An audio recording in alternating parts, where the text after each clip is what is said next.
although they did start working with the Beals revolver in the year of 1856, it would not be the same as what you think of the Remington New Model Army today.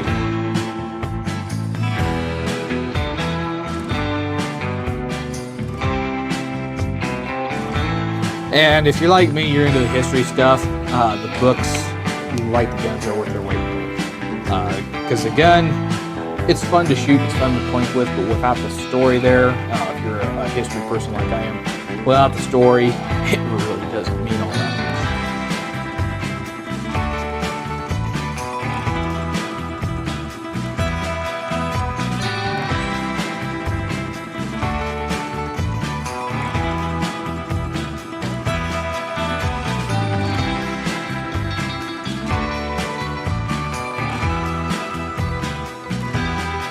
Ruger Security 9. Can I redraw? You already looked? No. You sure Right. you did? Now on 3.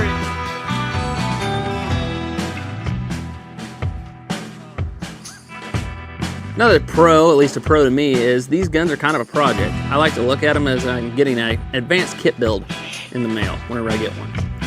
So it's a project that you can go down the road and you can either leave it as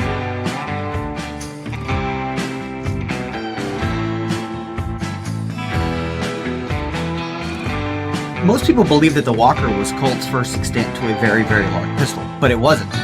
This was. This is Colt's 1839 to patent firearms revolving carbine pistol. It is massive.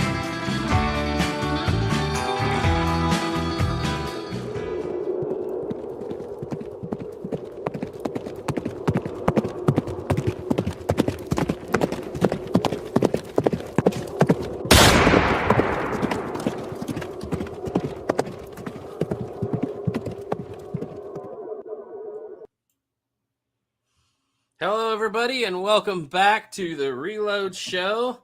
I'm Garrett from 11 Bang Bang, and over here on my right, we have Duke Frazier Productions, and below that, we have Snapper, and this show is running on all 3 channels. I'm going to say a few things before we get started here. Anybody who's looking for the 11 Bang Bang Thanksgiving special, Guns of the Pilgrim Episode 2, it will not be coming out tomorrow as planned. Unfortunately, the gun keeps breaking. Let's put it that way. Ethan's still working on it. Oh, Voiceover's done. Collaborations are done. Everything's done, but we got to get the gun in working order. So we're shooting to have that video out on Sunday. And then after that, we're going to go back to our regular scheduled weekly stuff. It's just been so crazy here lately. We haven't put videos out for a while. But I'm going to go through here the chat, guys. If that's all right with you guys. Yeah. Okay, Stephen M. Mann said, number one question, has anyone here seen my latest upload on Double Barrel Beyond Expectation Surprise? I didn't even know he's uploaded recently at all. I didn't see it, but I haven't had a chance to look at a lot here lately. I've been pretty busy. I've just been watching YouTube tooling videos, so I haven't watched an actual gun video on YouTube in a long time. Yeah, it's kind of got to the point where it doesn't give me gun videos like it used to, so I'll look at that at some point here, Stephen M. Man, tonight or whenever I get a chance. Vaquero Joel said, good evening, everyone, and I pray everyone has a blessed Thanksgiving.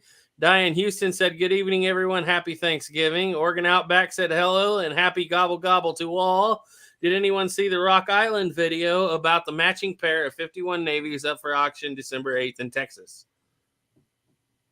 I was about to say, Snapper probably did. Oh, yes. Don't be surprised. Man, those things are channel soon. gorgeous. I'd be the worst person to get because literally the next day you just see me out there going, bang, bang, bang, bang, bang, out of those beautiful Colts. Probably the person who shouldn't get a gun that nice. I was about to say, out of all of us, Snapper's the one that's going to keep up with the stuff like that that's happening in the community. He's always texting me, hey, you seen this gun coming up for sale? That gun coming up for sale? And then he went and bought a gold-plated something 1860 Army nickel and gold-plated. I didn't buy it. I was given it as a gift, and it's actually really pretty now. I'm pretty sure he has his grill on under that mask. Yes, indeed. Yes, indeed. I'm going to have my gold-plated grill on with a I'm gonna remix some music to like rap that's old school, like country music, and then just Hey, Yep. Hank Jr. Hank drive out of my Jr. car rap. and shoot it out sideways. Yeah, the whole Hank 9 yards, Jr. man. rap. Oregon Outback said if we get 1 million friends to chip in $2 to $5 each, we should be able to score those 51 navies. I And don't think Stephen they'll M. go for that kind of money. I was about to say that's the most expensive 51 navy I've ever seen. Thank you. I'm sure those will only go for about 50 to 60 max. Like they're nice, but they're 51 navies. Unless Stephen they M. belong to somebody like Yeah. really important.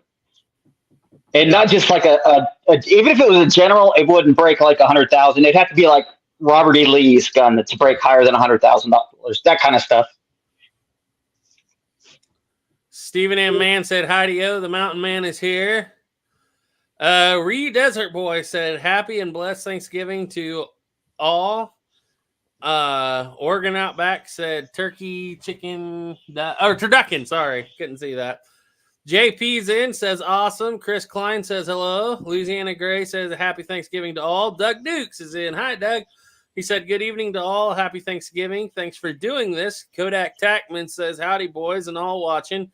Dwayne Roberts said, "Happy Thanksgiving, everyone." Kathy Welch said, "Hello, all." Louisiana Gray said, "Good evening, Snapper. I have you up as well." Hey, that means he's Hey, watching the Gray. Boiler channel. I'm so happy to hear he made it to 1,000 subs. No, If you're watching this, that was go Louisiana subscribe Gray, to not- Louisiana Gray. Yeah. Or, oh crap, I'm retarded. Wow. I was thinking Gray. Gray Pilgrim.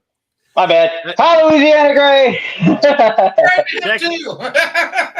Sorry, Section, I'm an idiot. Section 1836 says, "Howdy, boys. I got a new job, so I've been missing in action lately." Don't worry. I think all of us have been missing in action lately. It's been crazy. Alex Miller Outdoors says, "You too." Lagging Leland says, "What's going on?" And Leland, if you're wondering, we had, I don't know if you were here, but we had Walter White last week or 2 weeks ago. Yep. The Serpent Hansa said, "Howdy, folks. Happy Thanksgiving to all of you." Saboteur 45's in. Hey. Howdy, everyone. Hiram Hillbilly says, "Hello from Northern Utah. Happy Thanksgiving." Caleb Blackwell says, "I finally caught one live." Stephen Sheets said, "Good evening, everyone. Happy Thanksgiving." Brandon Birch says, "Evening, everyone." Brian Lakota said, "Happy Thanksgiving." CLF Freak said, "Hello from Poland." And William Schlossler said, "Gobble, gobble. May everyone have a happy holiday season and God bless." We're there. 48 people alive. Very nice.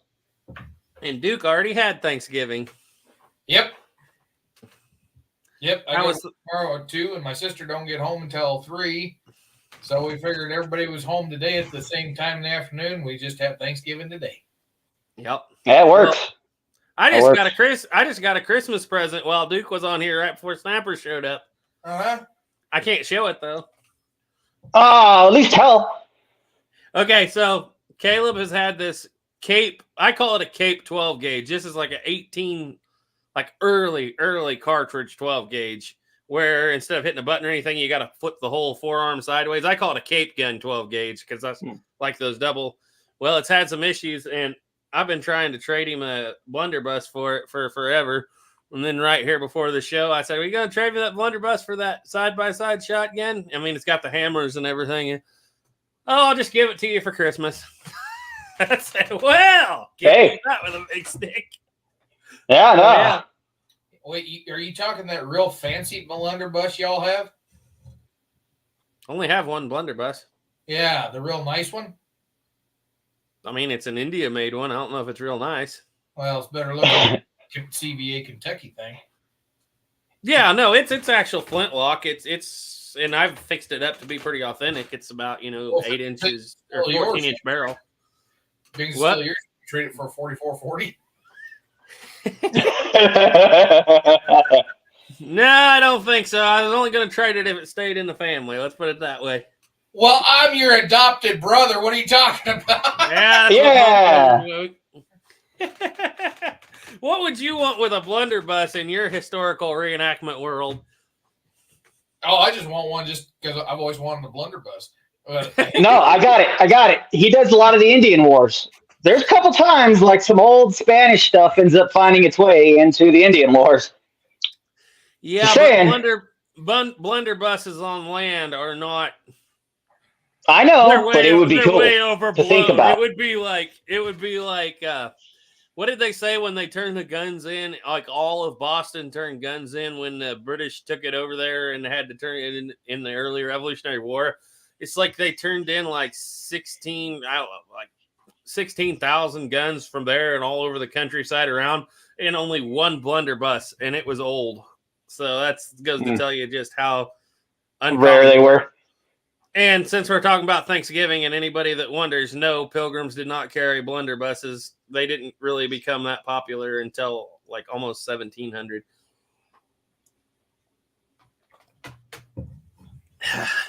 Well, then. Now, how good do you think a blunderbuss would be for hunting turkeys? No, That's why I want to try it. it wouldn't be good at all. Ah. No, because a lot of people don't realize this has the funnel on the end, but the barrel's also tapered. So it starts out like at 70 and tapers down to a 60 at the base. And what that does is, like, if you just have a blunderbuss with just a flared end, you're not going to get any more spread than you would just a pistol or a short shotgun, right? But I guess the idea, at least on this one, is since it tapers all the way back, it really trumpets that out. And even though the blunderbuss on the end, there's videos of it on our channel if you guys watching want to see it. Ethan's done a couple videos on it at this point. But even though it's like a 3-inch bell on the end, right? You can't see over the thing to hunt with. I remember that video where he's like, I can't see anything. Yeah, it's like and the spread is so crazy. It's like literally a 10 yards or less. Devastating in that kind of makes me wonder, was it meant to be shot like from the side instead of... You can be shot either way, but it was really designed for like cavalry. Some people talk about cavalry encounters up close, ship decks, home defense or stagecoach. It'd be like having like a 10-inch shotgun, basically. Basically, it's like from the shoulder, but not putting your face on the stock. Yeah, you can't see over the bell. Yeah, it's just a point and shoot gun is all it is. From ship to ship, or like Garrett said. I've never even picked one up before in my life, so I'm always kind of curious about them. Thought about getting one of those replicas. We always picture them like having these long barrels, and stuff. But in reality, almost like all of them are like 14 inches or less. So it's like a flintlock pistol with a stock on it that's got a bell on the end for most of them. Basically, you charge of powder down the barrel, pour in some shot, and then you just kind of drop it and shoot. Like natives would do with horseback with the Northwest trade guns after they cut them down. They just drop and shoot. Didn't take time to aim, just drop and shoot them. Yeah, Jeremy P says, I wonder how much gas blows by the projectile and blunderbuss. That's why a lot. Like, we don't get hardly any velocity out of a single projectile. But when you ram a bunch of shot in there with a card or something under it, something that expands under it, like wasp nest, paper, cloth, and then cover it up with something, it pushes it out good. And I think on the first video I did, I was at 8 yards and I had an 8-foot spread. It's like a foot per yard. So it's nasty spread. Wow. It's worse than it's different than a regular sawed-off shotgun, but it's, even the flintlock pistols with even shorter barrels don't spread like that. So it has something to do with the entire barrel being coned all the way back. That barrel's 7/16 thick at the bell and gets thicker back to the back. So I don't know. I don't know if all of them are like that either, but blunderbusses, yeah. It's like, it would be like having a 10-inch shotgun, but worse. So when you hear people talk about hunting with them, maybe you could, but it would be a difficult proposition, to say the least.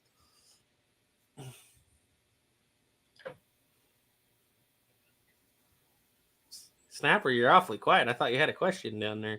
No, I was frozen. I was actually looking at myself today. I was like, I'm frozen. I was kind of moving around, and then it finally moved. I was like, whoa. Kind of fixed on myself, staring at myself. The direction the conversation was going before we hit go live was... Oh, God, no. Anyway, Wagon Leland said Garrett's my favorite Red Dead character.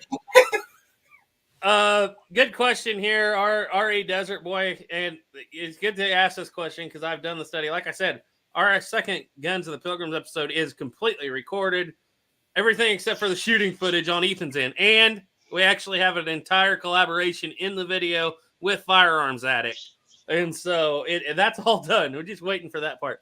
But he asked, did Pilgrims or other 1600 settlers have something more like an arquebus? So arquebus is defined, at least nowadays, and kind of was back then, as a gun from 50 to 69 caliber, basically. Anything in that mid-range. And they usually have a slope stock, but generally they separate musket from arquebus. So a matchlock musket has a 69 to 85 caliber, basically. That's musket caliber, just like a Brown Bess. Whereas the arquebus is going to be anything from 50 to 69. They have separate powders in 1640 for each of them. I have not seen an actual documented case of the Pilgrims in 1620 bringing an arquebus to Plymouth. But there's definitely evidence that they brought it to Jamestown in 1609. So, yeah, it's there. Not necessarily a Pilgrim thing, but definitely. And the Spanish had them before in the 1500s. Roanoke Island had several in 1590, whatever it was. It was really early. And they had Petronels and a lot of matchlocks. But, yeah, the actual arquebus, smaller caliber, with the slope stock, they had them, but they were not like in the Jamestown Company. The rules were John Smith wrote down the rules. You have to bring a musket or piece of musket caliber to be uniform with everybody else. So if you brought an arquebus, it had to be in addition to your armor and your musket. So if that answers your question, sorry. See, Task Force said Snapper, why the mask? Task Force said Snapper, are you Antifa? Lagging Leland said Snapper, why do you hide? We're going to kill that kid. I'm going to kill him. Lagging Leland said, what's the point of the mask? Do we need to answer that again? No, I'm just going to kill him when this show's over. That's all. Stephen You see, Polano at one point in time, Snapper down there got this bright idea to do the corn cob on the end of a drill challenge. Yep. Stephen Polano said, I remember reading that Rangers, I think from Connecticut, used a swivel gun as a PL man. Yeah, they had swivel guns, that's for sure. Yeah, AJ Romero said, yep, he expected that boomstick. Ari Desert Boy said, thanks so much. Stephen Polano said, I remember reading the Rangers from Connecticut 4-bore swivel gun as a point man weapon. Oh, well, that'd be something. That'd be something. That would be something. Duke, you ever, in all your historic reenactments, have you ever worked with a wall gun or a swivel gun or a small cannon of, say, 4-bore? No, not an historic reenactment. I fired a 4-bore shotgun. Yeah. With a lens. How'd that go for you? It knocked me on my patootie. That'd be fun to have. I wasn't ready for that. No, that thing was so massive. The guy, he was shooting black powder, but I asked him, I said, well, what's a smokeless mode like? And he says, you can't shoot smokeless out of it. It's so big. Yeah. Desert Boy, if you're really interested, I don't know if you are or not, but here's the book to go with if you really want to know about all that stuff. Arms and Armor in Colonial America, 1526 to 1783 by Harold L. Peterson. Really good book. Few things have been disproven. The book was written in the 60s, but the majority of it's still good. And, you just read, I'm in William Bradford's of Plymouth Plantation, Mary Rawlinson's Sovereignty and Goodness of God. It's called Plymouth Colony. This is a 1,100-page book. It's got a lot of good stuff in there. Harold L. Peterson's other book is Guns and Armor of the Pilgrims, 1620 to 1692. That's another good one. There's a book by Cooper called Arms and Arms Makers of England. Those are good places to start if you actually want to study such things.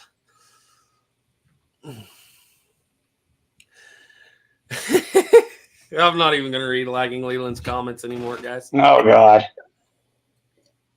I need to pull the chat up. I need to see what's going on here. He keeps asking about your face.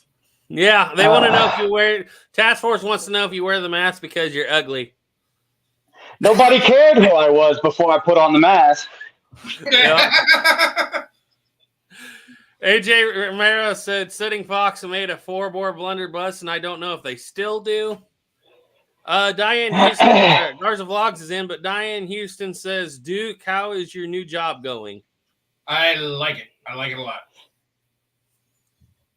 There's action, You don't do nothing, and other days I never get to sit down. suspense, drama. He got it all. All of that included, yeah. But Well, no, it's fun. This is the episode every year, which can you believe that this is the second year we've done this, but this is almost the third year we've been doing this live show, the Reload show. That's kind of crazy. Yeah, crazy, isn't it? Yeah, that's crazy. Oh God, dang. Yep. It was over 3. It was over 3 years ago that you had us on your channel, Duke, and then it was almost 3 years ago that we had Snapper on for the first time, and I think he's been on pretty well every one except 1 or 2 since then. I think the first Yeah. you guys like 4 or 5 years ago, 5 years ago.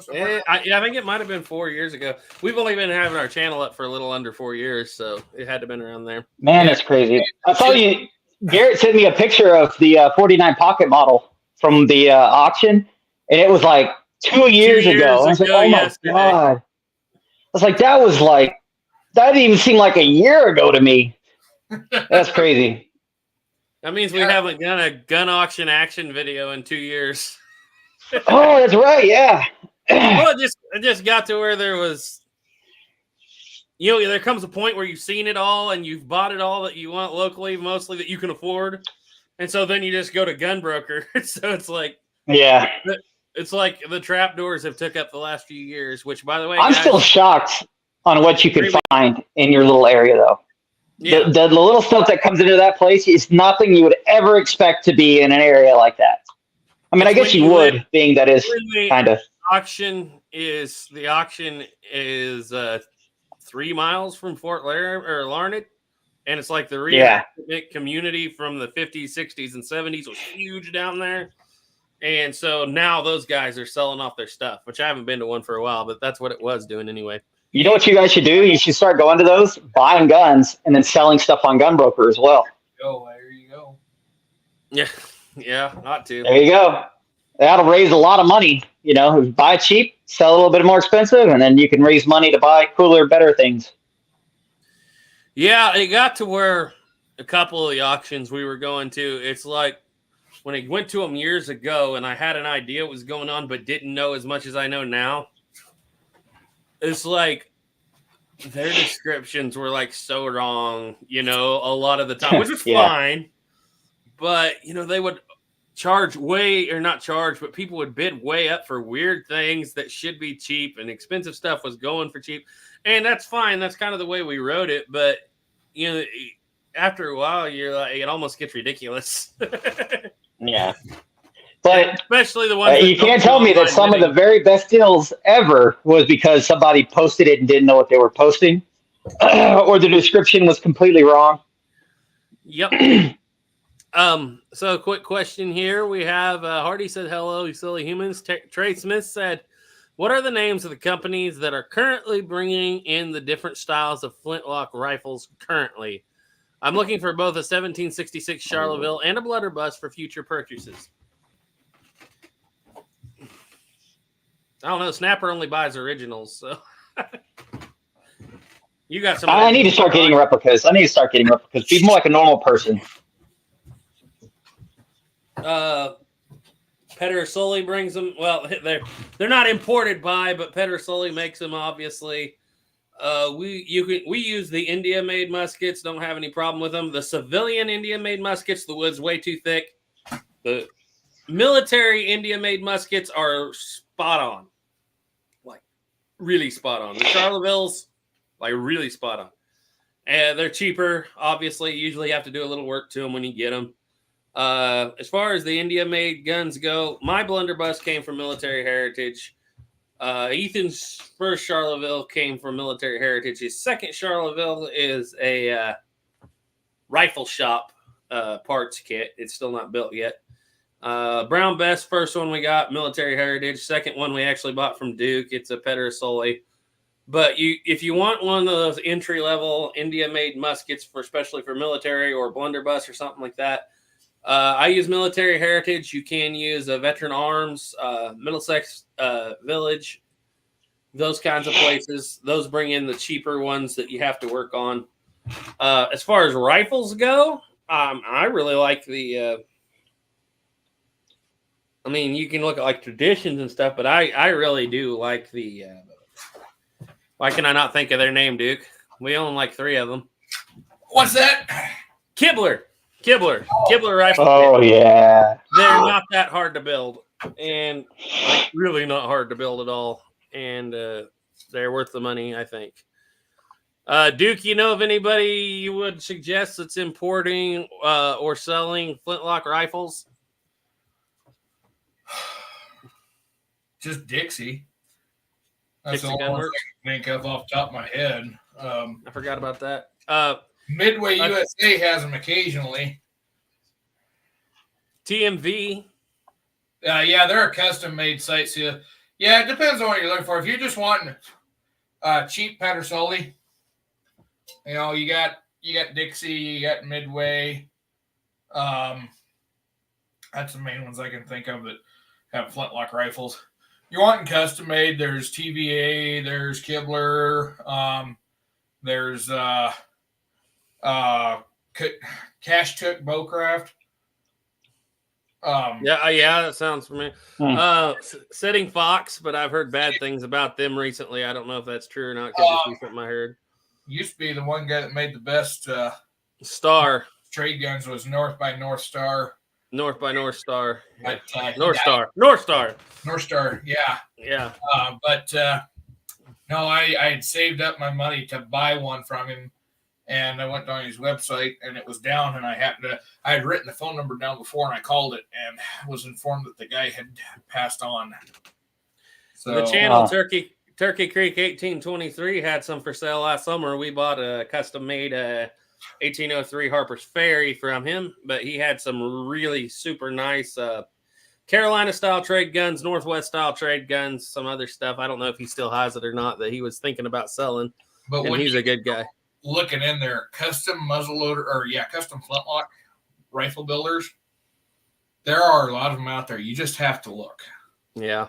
And like I said, if you want to get a good rifle, go with a Kibler. Like they're $1,000, but that's kind of cheap nowadays for a really, really good rifle. If you really want to spend money, you can buy a Herschel House. Oh yeah. And wait 6 months to a year. Well, it's better than Shiloh right now. Shiloh manufacturing out of Montana, I think, 4, 5, 6 years now? Oh, there. Wow, really? No, I would not be able to afford one even if I wanted it. The base price starts now at $3,500, I think it is. Yeah, and you're looking at a 6-year waiting period. Yeah. In that case, I would love to have that Sharps, and I don't actually have a Sharps. I love single shots. Got rolling blocks, got trapdoor. If I get a Sharps, I'm probably just gonna go with a Pedersoli because You boys need to be buying a Sharp so I have a chance to shoot an original. yeah. Yeah. It would actually honestly be easier to buy an original in good condition than it would be to get a Shiloh, especially like an original carbine. Yeah, no. Yeah.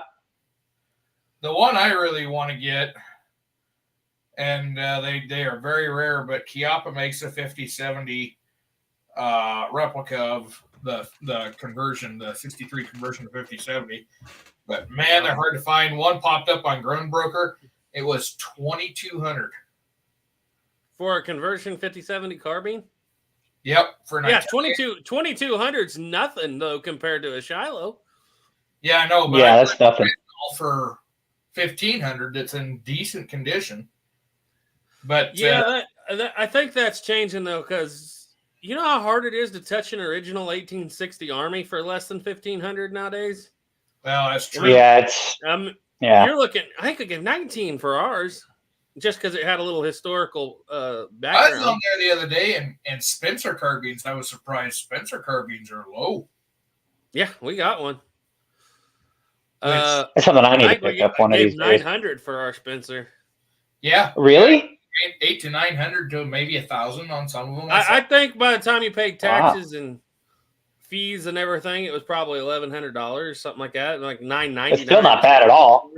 And that was at auction though too. And that's cheaper than the modern reproductions. Modern reproductions are going for $2,200 right now. No kidding. Yeah, exactly. That's crazy. Slick Six Gun said, "Happy Thanksgiving, guys." I just look, Hey, Slick. AJ Romero's in here. Military Heritage, Veteran Arms, and Loyalist Arms have those, I believe. Snapper said that something about not Snapper. That was Task Force. Serpana Hanzo said, "I wish I could see the comments from the other channels. I Twitch, but too afraid to miss anything." Well, a lot of people watch all three at once, but that's why I read through all the channels' comments. Garza Vlog said, "I was going to see the new Napoleon movie." We'll have a video on that coming out in the next couple of weeks on the right arm of Napoleon. Ethan's been so excited to do it. He probably doesn't want to make the wheel log video, but he's got to do that first. I want to interrupt very quick for a second. If anybody's watched the new Butcher's Crossing movie, let me know how it is, because I don't really want to pay $20 to rent it on Amazon Prime, and I sure as heck ain't paying $25 to buy it, and it's crap. Is it already out for rent? Yeah. Really? It hit theaters and Amazon Prime the same day. Oh, yeah, not for like streaming, for purchasing. I got you. Yeah, so I decided to spend the $20 on Oppenheimer because I've seen that movie and I absolutely love it. Surfer Hans. Okay, so we did that. Garza Vlog says, "I was going to see it, but couldn't miss it because of this live stream." Well, I appreciate it. It's coming to the live stream instead, but Napoleon's going to bust the ice with those cannonballs in this movie, and I just... it's going to be good stuff. I'm excited for that. I really am. The historian in me says, "Oh, this is going to be." This is like a documentary movie, supposedly. So anything that's close to documentary and honesty, which I don't know if it will be or not, but I have my hopes up that it will be like documentary style. I was really interested in the movie until I found out who the main actor was, and then I'm like, no, I just you fell apart. Lincoln Park fan 455 says, "Why the mask?" I don't think that's one of your son's friends either. So there's another one for you. Once again, nobody cared who I was until I put on the mask. Yeah, I was born in the darkness. it's part of the character. Molded by it. You've got to get the wood picket fence and just hold it in front of your face next time. Just hold it in front of my face the whole time. He said it makes you look like you're running on 1.5 hours of sleep. Well, no, it's Snapper. That's probably true. That's probably true. I don't look like that because I actually am like that. Snapper, 1.5 hours of sleep every 3 hours. He's good to go. Sorry, I can't help it. I don't blame you, man. It's true. It's true. No, I wear the mask. Time once every hour for 24 hours straight to find out when he was going to wake up, and I never got an answer. Yeah, we're just picking on you. So it's true. I mean, what can I say? It's true. It's not like it's bad. It's true. Lincoln Park fan 445 said, "I gotta say though that Garrett has a wicked beard." Well, thank you. Indeed. I've shaved Lincoln. I've shaved it off before, and the only comment I got from either of these guys was Duke texted me and said, "Grow it back," in text. Well, I can tell you, like somebody, if he cut his beard and was next to him, like he just came back and he started talking, you still wouldn't realize he's the same person. He looks so different, like so different. The day he did I was like, who the heck is that guy? And he started talking, I was like, man, that guy sounds just like Garrett, but who is he? Yeah, it was like that. No, I thought it was his mom sitting there. Oh, that's messed up. Okay. That's mean. Because they look at what they look at, and I thought, is that his mom? What is she doing? And I was like, oh crap, it's Garrett. Should we go back and watch Duke's earliest available video he has on YouTube where he's doing the Thompson Center with no beard? Oh, yeah. It's scary. It's pretty scary. dressed in brain tan, or not brain tan, but veg tan, buckskins head to toe with some coonskin thing on his head. I mean, he looked about as Farby as Disney. I think I was worse. Oh. Everything Black Powder says, howdy, boys. Howdy, Jake. Hey, Jake.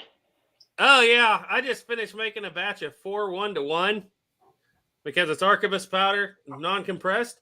I got to say, I was impressed. The stuff is hot. I haven't chronographed it yet, but I thought it'd be a week because I was doing 5 1-to-1 for musket powder, and then I did a 4 1-to-1 for Arquebus powder. And it was way hotter than the musket powder. So, and I mean, I don't know if it's cutting back the potassium nitrate makes it hot. I thought that would make it weaker. But adding more sulfur and charcoal to the mix seemed to really kind of soup it up. I don't know. I got to do it over chronograph before I know anything, but it seems hotter. Mm-hmm. Yeah, as long as you're somewhere in that, like, was it 75%? Well, 15 and 10. As long as you're, like, close to that, you can mix them yeah, up. for a 200 grain, this is down closer to like a fit. What is, I got to remember, because I wrote it down as, when I did it as a 200 gram batch, I did 140, 30, 30. So I got to remember what the percentage was of that, but it's like more down like a 58 or 60. Or was it? I was reading one of the, because I've got the book, Chemistry of Explosives. Mm-hmm. That's the one I told you guys to get. Yeah. No, I take that back. It's another book. I got another book here somewhere. It's got things about powder, historical powder charges.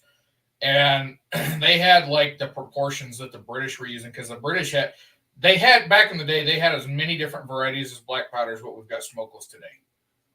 They were all kinds out there. And some of them were like 80% potassium nitrate. And then the other 20% was, the sulfur and the charcoal. They weren't equal, but they were like 13 and 11 or whatever it is. Some were like 70% saltpeter, but yeah, they said, if I remember right, I think they said the one that was 70% saltpeter was actually the most stout. But they also said it had the most fouling because it's the charcoal really that's getting left behind in the bore. Yeah. And I think that'll be the difference. But yeah, usually we're 75, 15, 10.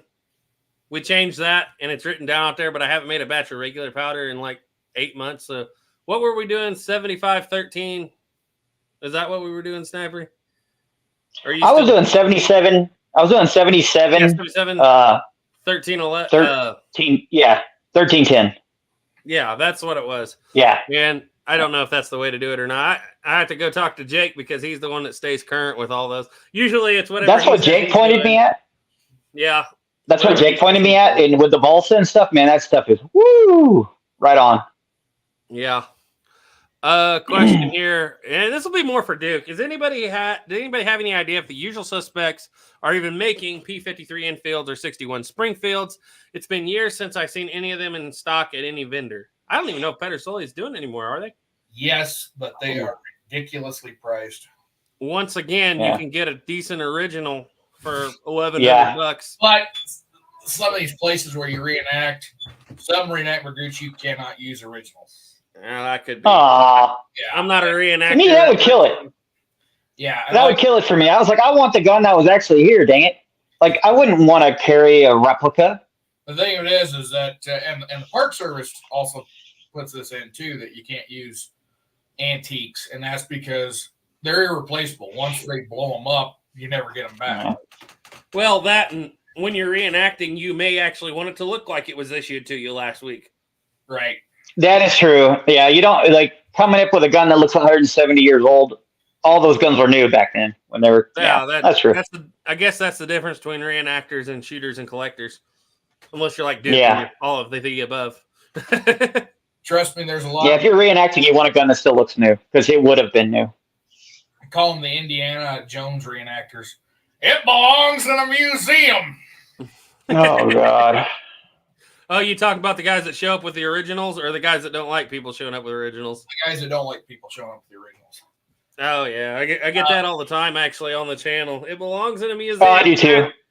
I was Snapper, like, you why don't know how many of these were in a museum that are now out of a museum? Like, museums do not hold on to them usually. If They they got fill 'em more up. than one, They fill They them sell up 'em. with wax, don't they, Dick? Yeah. or they fill them up with wax. Yeah.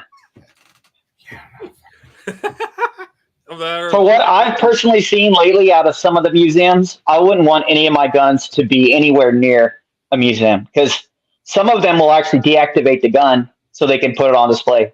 That is crazy to me. You're going to destroy an original gun so it can be put on display? For Yeah. most people, deactivate in the paperwork says remove the firing pin. What do you do on a cap and ball revolver? You weld the barrel shut. That's Shut, what they yeah. do in some of Take them. the cones out. Yeah. Do you think they allow that? I mean, I know your museum that you've worked at, or a couple of them, have been pretty good. But I actually know of museums that weld the barrel shut. I've actually seen the people on talk about it, the curators Yep. and people talk about doing it. So Well, I had a discussion somewhere, and there was that discussion of going that route, and I was like, no. Because some of these museum pieces, I mean, these things are irreplaceable. They're extremely rare. Yeah. But yeah, no, there's been all kinds of BS that. Yeah. Yeah, I physically couldn't let that happen. I would steal the gun before I let them weld it shut. I'm not going to I get mean, just who I am. conversation because there's no way I can have the conversation without putting in words that's going to make your mother really upset. So, Yeah. okay. Let's see here. But Hardy real quick, said before we end off that, before we did go to that, if you do have a gun and you want to donate it to a museum, sell it. It's going to go to a better home. Unless it's like really known gun, like it belonged to somebody really famous, and you can prove it was belonged to somebody famous, then yes, it probably should go to a museum and do your research.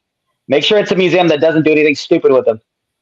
And if it's not just regular, sell it. It's going to go to somebody who's going to care about it more. It's going to end up getting sold to somebody who will care about it more, and it'll be far taken care of and probably last longer too. All right, Yeah. my spiel is over.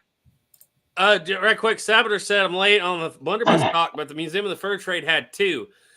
I seem to remember this, but they're not like mountain man guns. It seems like they're brought out by well, Stuart Drummond or somebody. yeah. Like on the wagons going out to rendezvous, but they So- probably wind up in the museum. When you got, when the trappers go out, everybody imagines it's Jeremiah Johnson. You got one trapper out there running around. And there were guys that did that, and they all had the same thing in common. They all got killed.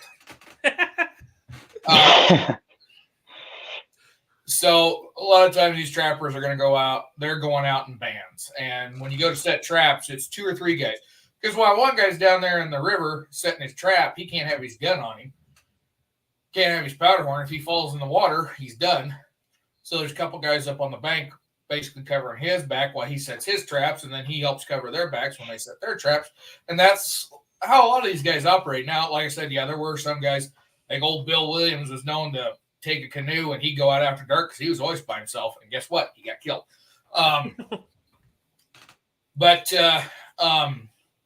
So you wouldn't be surprised. You see shotguns, a lot of shotguns, basically smooth bores, the Northwest Trade guns, but double barrel shotguns towards the end of the trapper period. You start seeing them coming out by the 1840s. They're getting extremely popular out here. But you'd see that. I've seen one reference in a historical to a blunderbuss. Guy calls it an old British naval Fowler or something to that effect. It's been a long time since I read that one. But that was like your in-camp gun. I can tell you this, though, from heavy experience with both. I mean, a lot of experience with both. I appreciate the blunderbuss for its naval warfare, maybe real military cavalry warfare history, maybe a stagecoach gun, something like that. But if I'm in camp and I have a shorter barrel Northwest Trade gun and a blunderbuss there, I'm throwing a blunderbuss in the ditch and taking a Northwest Trade gun. I tell you who would have loved the blunderbusses if they were mass produced. Probably the Indians. Native Americans, because they basically turn their Northwest Trade guns into little short blunderbuss size weapons. The difference is it's great for horseback. It's way easier to shoot a single heavy projectile out of that than it is a blunderbuss. So I think they had the better deal there. But if you read on some of the accounts too of how they produce their ammunition, some of them didn't mess around with pouring the bullet in the mold. Mm-hmm. There's a couple of accounts where they sit there with a knife and just scrape.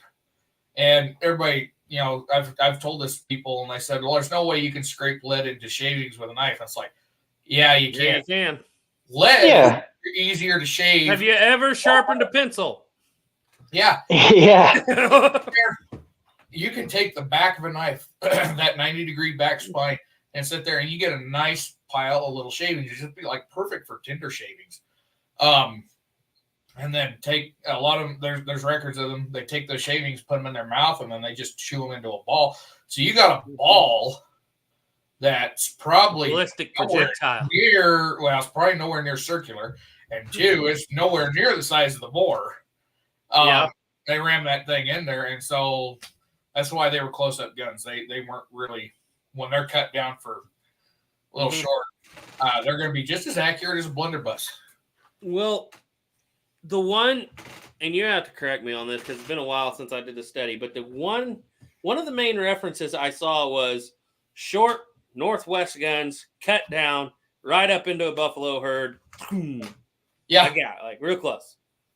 and, Way easier. I promise you, still in my opinion, way easier with a short Northwest trade gun than a blunderbuss. they there's accounts of that happening, but that was nowhere near by means the norm. The blunderbuss is going to be more of a warfare, Yeah. or well, I should say the short Northwest trade gun. That's more of a warfare item. Mm-hmm. If you're out there hunting buffalo, you're making meat. That's a very it's hard for a lot of people to understand that hunting today, a lot of people do that for recreation. Yeah, sport. Back in the day, that was survival. That was your growing grocery shopping. They didn't mess around with a lot of those kinds of guns because it takes quite a bit to reload that on the back of a horse. Mm-hmm. But 8 arrows in your hand, along with your bow, Mm-hmm. and you got your buffalo for the winter. Yep. Just keep following him till you find him. Yep. There's even You know what's kind of funny I thought about on the whole lead thing is how we are today where I live. You can't even get lead weights. They're like, oh my God, they put warnings everywhere, like don't touch it or breathe it. And back then people were chewing on it. That's awesome. Yeah. Yeah, I just love that. The amount of chemicals, toxic chemicals that were used for everyday items back in the day, like mercury. Arsenic. Mercury. Yeah. Arsenic. Mercury, arsenic. So when Lewis and Clark was going through, they to treat illness, one of the things they do back in the day was purgatives, purge your system. Oh, yeah, I heard of this. Yeah. So they take and put mercury, take a mercury tablet because mercury is so toxic when it gets in your digestive system, your guts basically run it out the back end as fast as they can get it out. Yep. Or out the front end. And so mercury, it was probably the best diuretic out there in the world. Because the minute it hits your stomach, you're going to be on the pot. What did they call it? I just read that. I've got a book I've been reading on. It's called Bleed, Blister, and Purge. It's about medicine. It's the doctor's book. Yeah, I've seen your book before. You've had And they talk about the thunderclappers is what they called them. These mercury pills were called thunderclappers because you're. I don't want to take anything that sounds like that. That's what they were called. Was the thunderclappers. yeah. Oh my God. But the face paint the vermilion face paint that was traded to the Native Americans that come from Asia, that had a high arsenic content in it. So they're putting that right there on their faces. So you got that. You got the lead. They're chewing the lead. And then you had curatives. There's one that's called Opidelic, I think it's called, or it's some long name word, but that was basically a mixture of opium, cocaine, some other extremely toxic substance. But, I mean, mercury was used in medicine clear up until the 1970s because there's this one thing they used to put, and I remember my mother putting this on me when I was a kid in the 90s. When you get a scrape, it was an antiseptic you put on there, mercurochrome, something like that. Well, it's got mercury in it because mercury is an antiseptic. It kills all germs. Mm-hmm. So, if you don't want to get coronavirus, just dip your hands in mercury and that'll kill coronavirus. Away, it can kill you too, but Yeah, it's going to kill you too. Guaranteed. I was just blown away, like the whole Mad Hatter thing. I didn't know that till fairly a couple of years ago. I learned that the mercury they were using and whatnot to shape hats would seep into their system and they'd go crazy. Yep, mad as a hatter. And that's the whole Mad Hatter. Yeah, that's pretty cool. well, It's not cool. It's probably sucks. I still but got a it's mercury neat to know. thermostat right around the corner. It's not hooked up to anything, but Oh, great. You know how bad Typed it in. I would like to get a mercury thermostat, the ones you'd actually when you're sick, because Yeah. the modern ones we have today suck so bad. Every thermometer. time I retake my temperature when I'm sick, I get a different temperature. But the mercury ones, the little glass ones, I would love to be able to find some of those. Anybody got any of those? I will buy one because I really like those. They're great for actually working. Am I missing something in the chat, Duke? Important? Oh, no, I was just going to say Gray Pilgrim typed it in there as mercurochrome. Mercurochrome. Hmm. Okay. I'm still back up here in the chat a little ways. So, So Great Pilgrim is actually in the chat now. yeah, I haven't scrolled down. Let me get through a few of these. I'll get to the bottom. Yeah, I was sitting there, I was watching an episode of Randy Newberg telling his shop stories, and he brought that up, and I was sitting there thinking, I was like, yeah, the way he described that, it sounds just like the stuff my mom would put on when I got a scrape because the pain of the scrape went away because it burns so damn bad. And then I got to look at it. It's like, sure enough, that was the jar of stuff that my mother put on my hand. And after that, we went to Neosporin. Mercurochrome or whatever. Cool. Yeah. Doug Duke said, good luck finding any. I think he's talking about flintlock rifles except Kibler. Italy is way behind. Yeah, and to be honest, I had enough of the Italy stuff, to be quite honest, as far as rifles go. And the thing I with like the Italy Kibler right stuff. now is Italy still hasn't caught up from the coronavirus. They're still, they're And not. their quality Birdie's control. catching up. Birdie Pieta, both of them. Their quality control here lately is just, It's garbage. I agree. yeah. And I don't blame them because it is a COVID thing. They are still trying to get back Yeah. from COVID. So it's going to be like a new company starting up for a while. But Yeah. no, my friend up in Wyoming, he bought a 45 Colt stainless steel 4 3/4 inch barrels made in 2019. Excuse me, 2020. It's made in 2020, probably just before COVID shut them down. It did not have a forcing cone cut in the barrel. Mm-hmm. We were sitting there That's crazy. firing it, and he was sitting there, and every time I'd shoot, he'd smack his face. He's like, God, what the heck is that? And then I fired it. I was fan firing it from the hip, and I had something hit. It left a rash on my arm. Stuff coming back and hit me, and I took that gun apart, and there's lead all over where the forcing cone That cone. Well, the forcing cone should have been. Yeah. should have been. There's lead everywhere. It was cutting lead.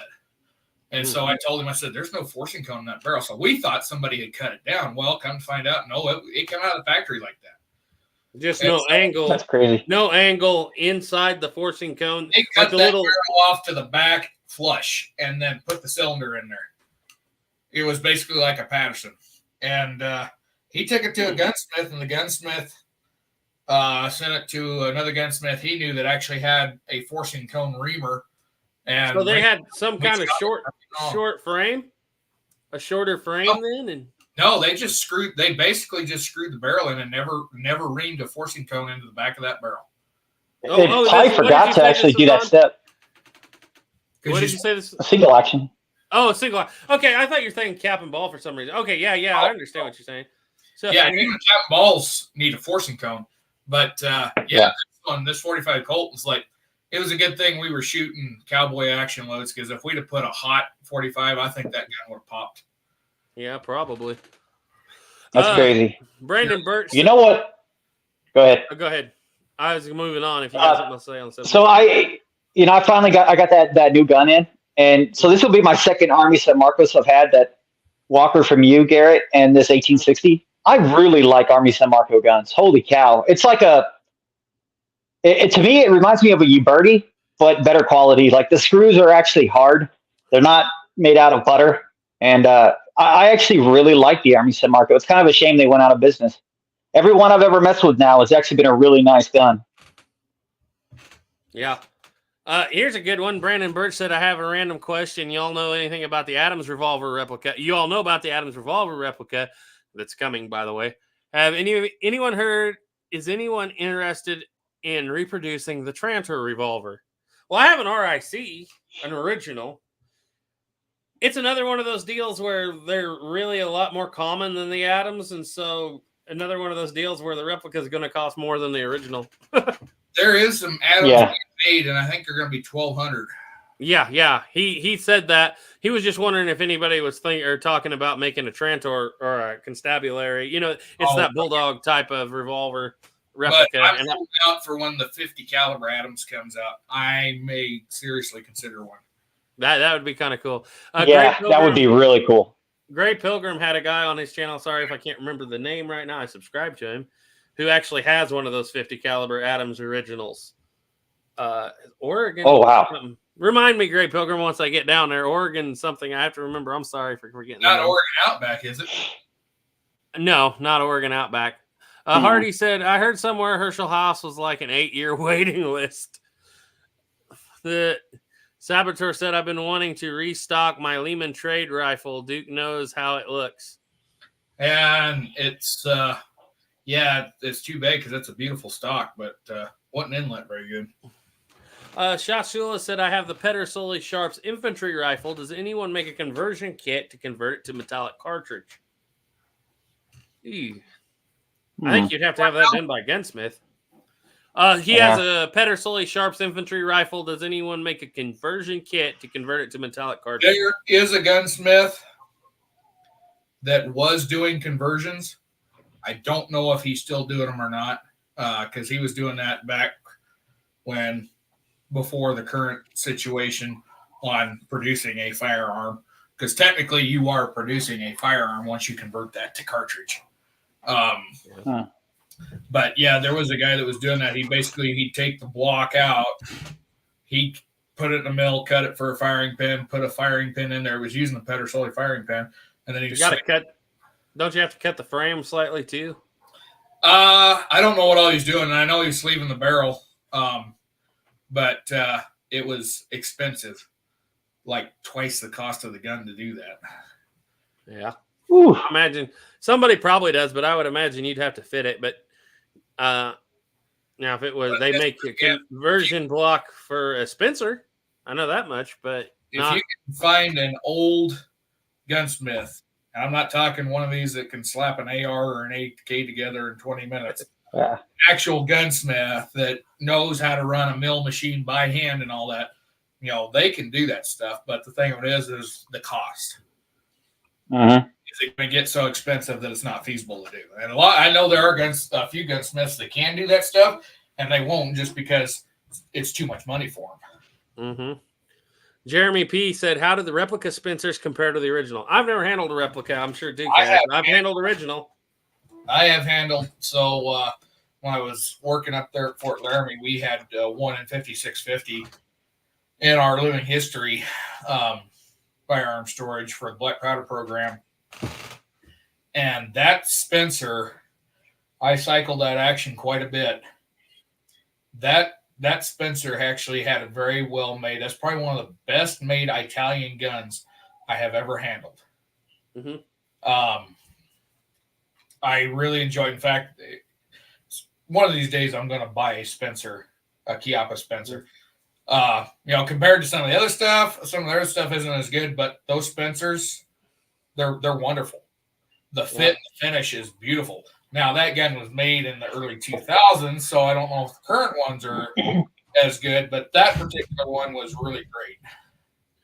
So you'd say, I often wondered if the original Spencer actions themselves aren't a little rougher. You handled our original, then you've handled that. I didn't handle your original. You guys didn't get that until a week after I left. Oh, I thought you made a short on it. Not on the Spencer. I did on the Merrill. Okay. Oh, yeah, that's right. Well, we'll try to get that one. We're still looking for that conversion block. It's kind of been on the back burner, but try to get that done, and then you can tell us. Because you guys got that Smith & Wesson that I found on Gunbroker for you Well, don't worry. Snapper has half of it. Half that, Smith.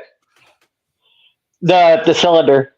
The somebody somewhere decided they wanted to stick. I think they did it with a dowel, like and just covered it in grit and then stuck it in like with a drill or something. But the backside of that cylinder is so like wobbled and bored out and done really crappily. So I'm gonna put it with a boring head and bore them all out, press new pins in, and then re-drill them and cut them to size, so you can actually load the proper ammunition in it without it popping the cases. Yep. Lagging Leland said there's nothing we can do about that mask. No, unfortunately. Hopefully one day. Got to convince my doctor and my wife. Start a petition. Start a petition.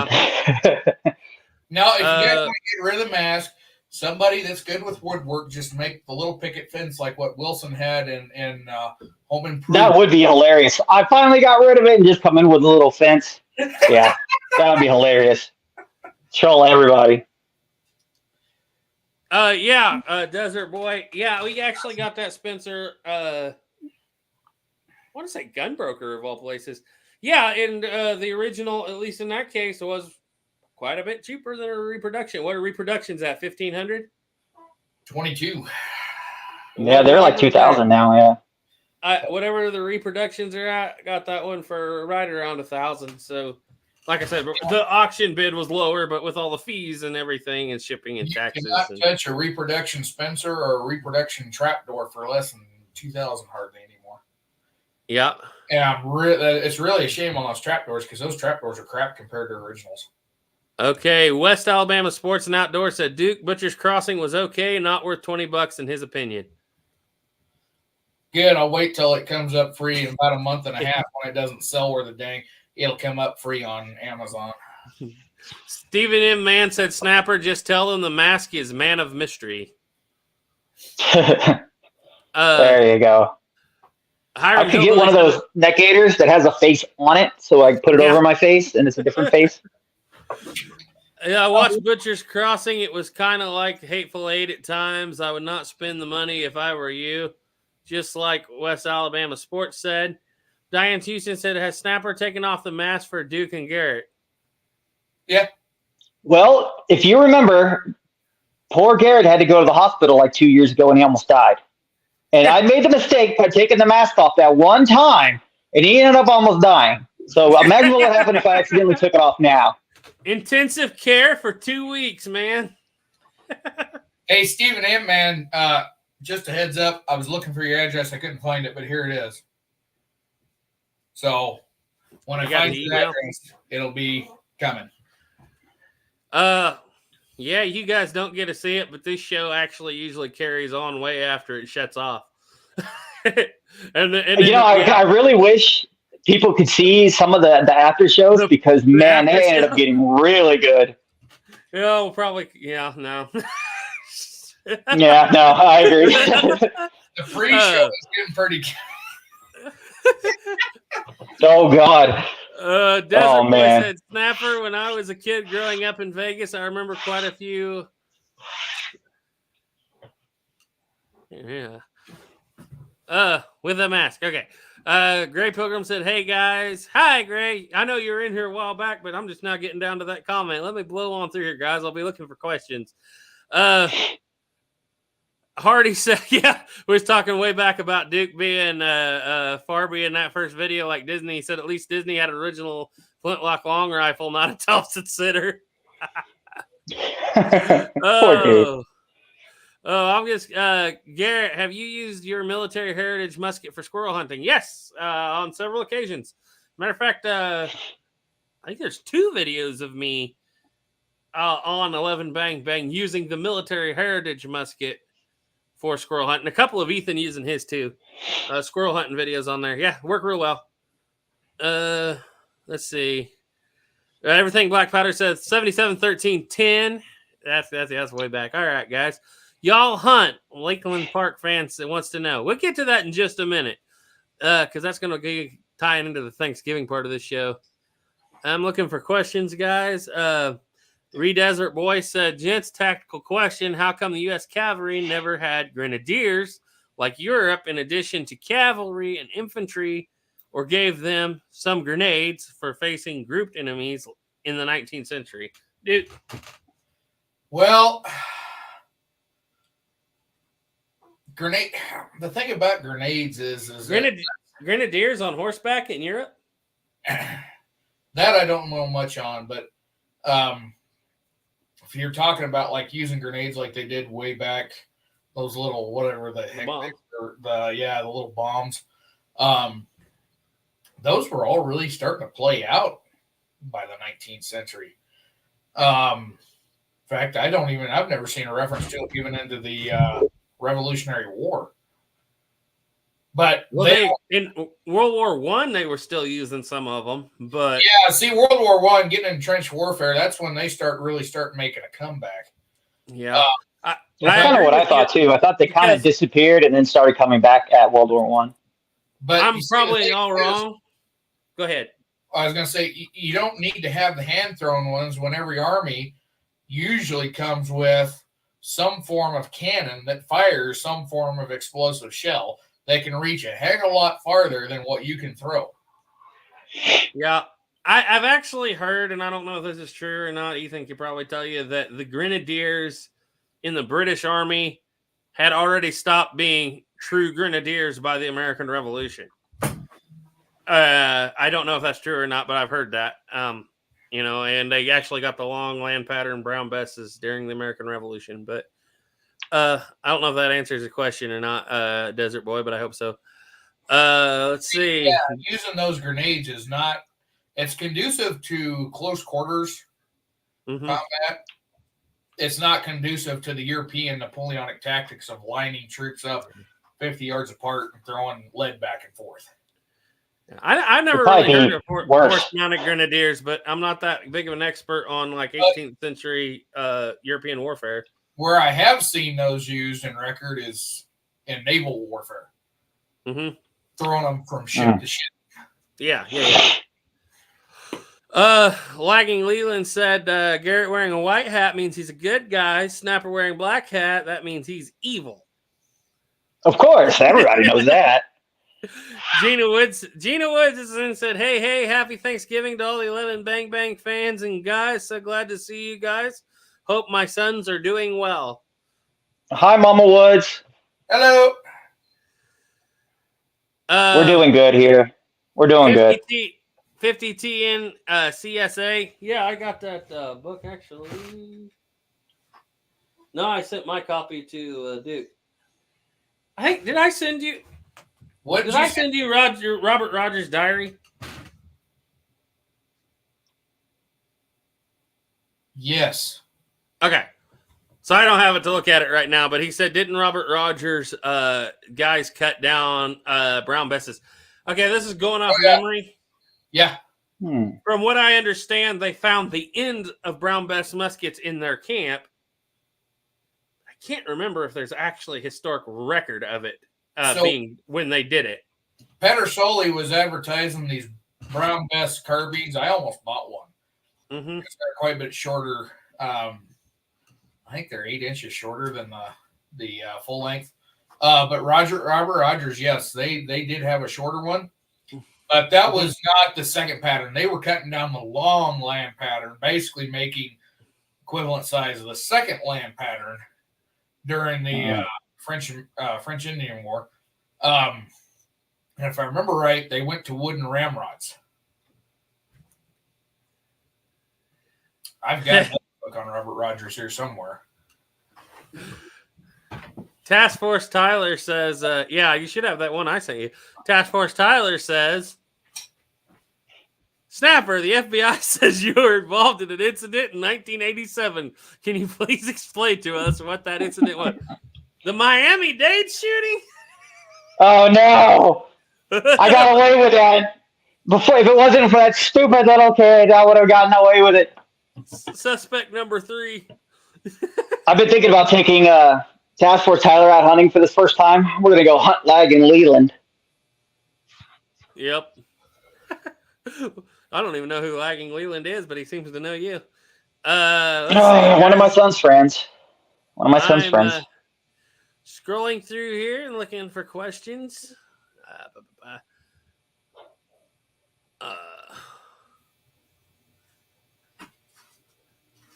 Task Force Tyler said, okay, that's not a question for me.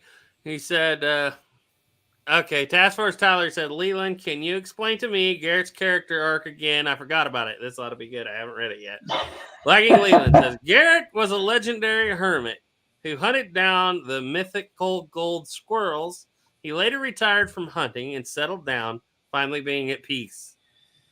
Never got a gold squirrel, but, you know, that's probably why they're mythical. Probably why I settled Probably down. why they're mythical.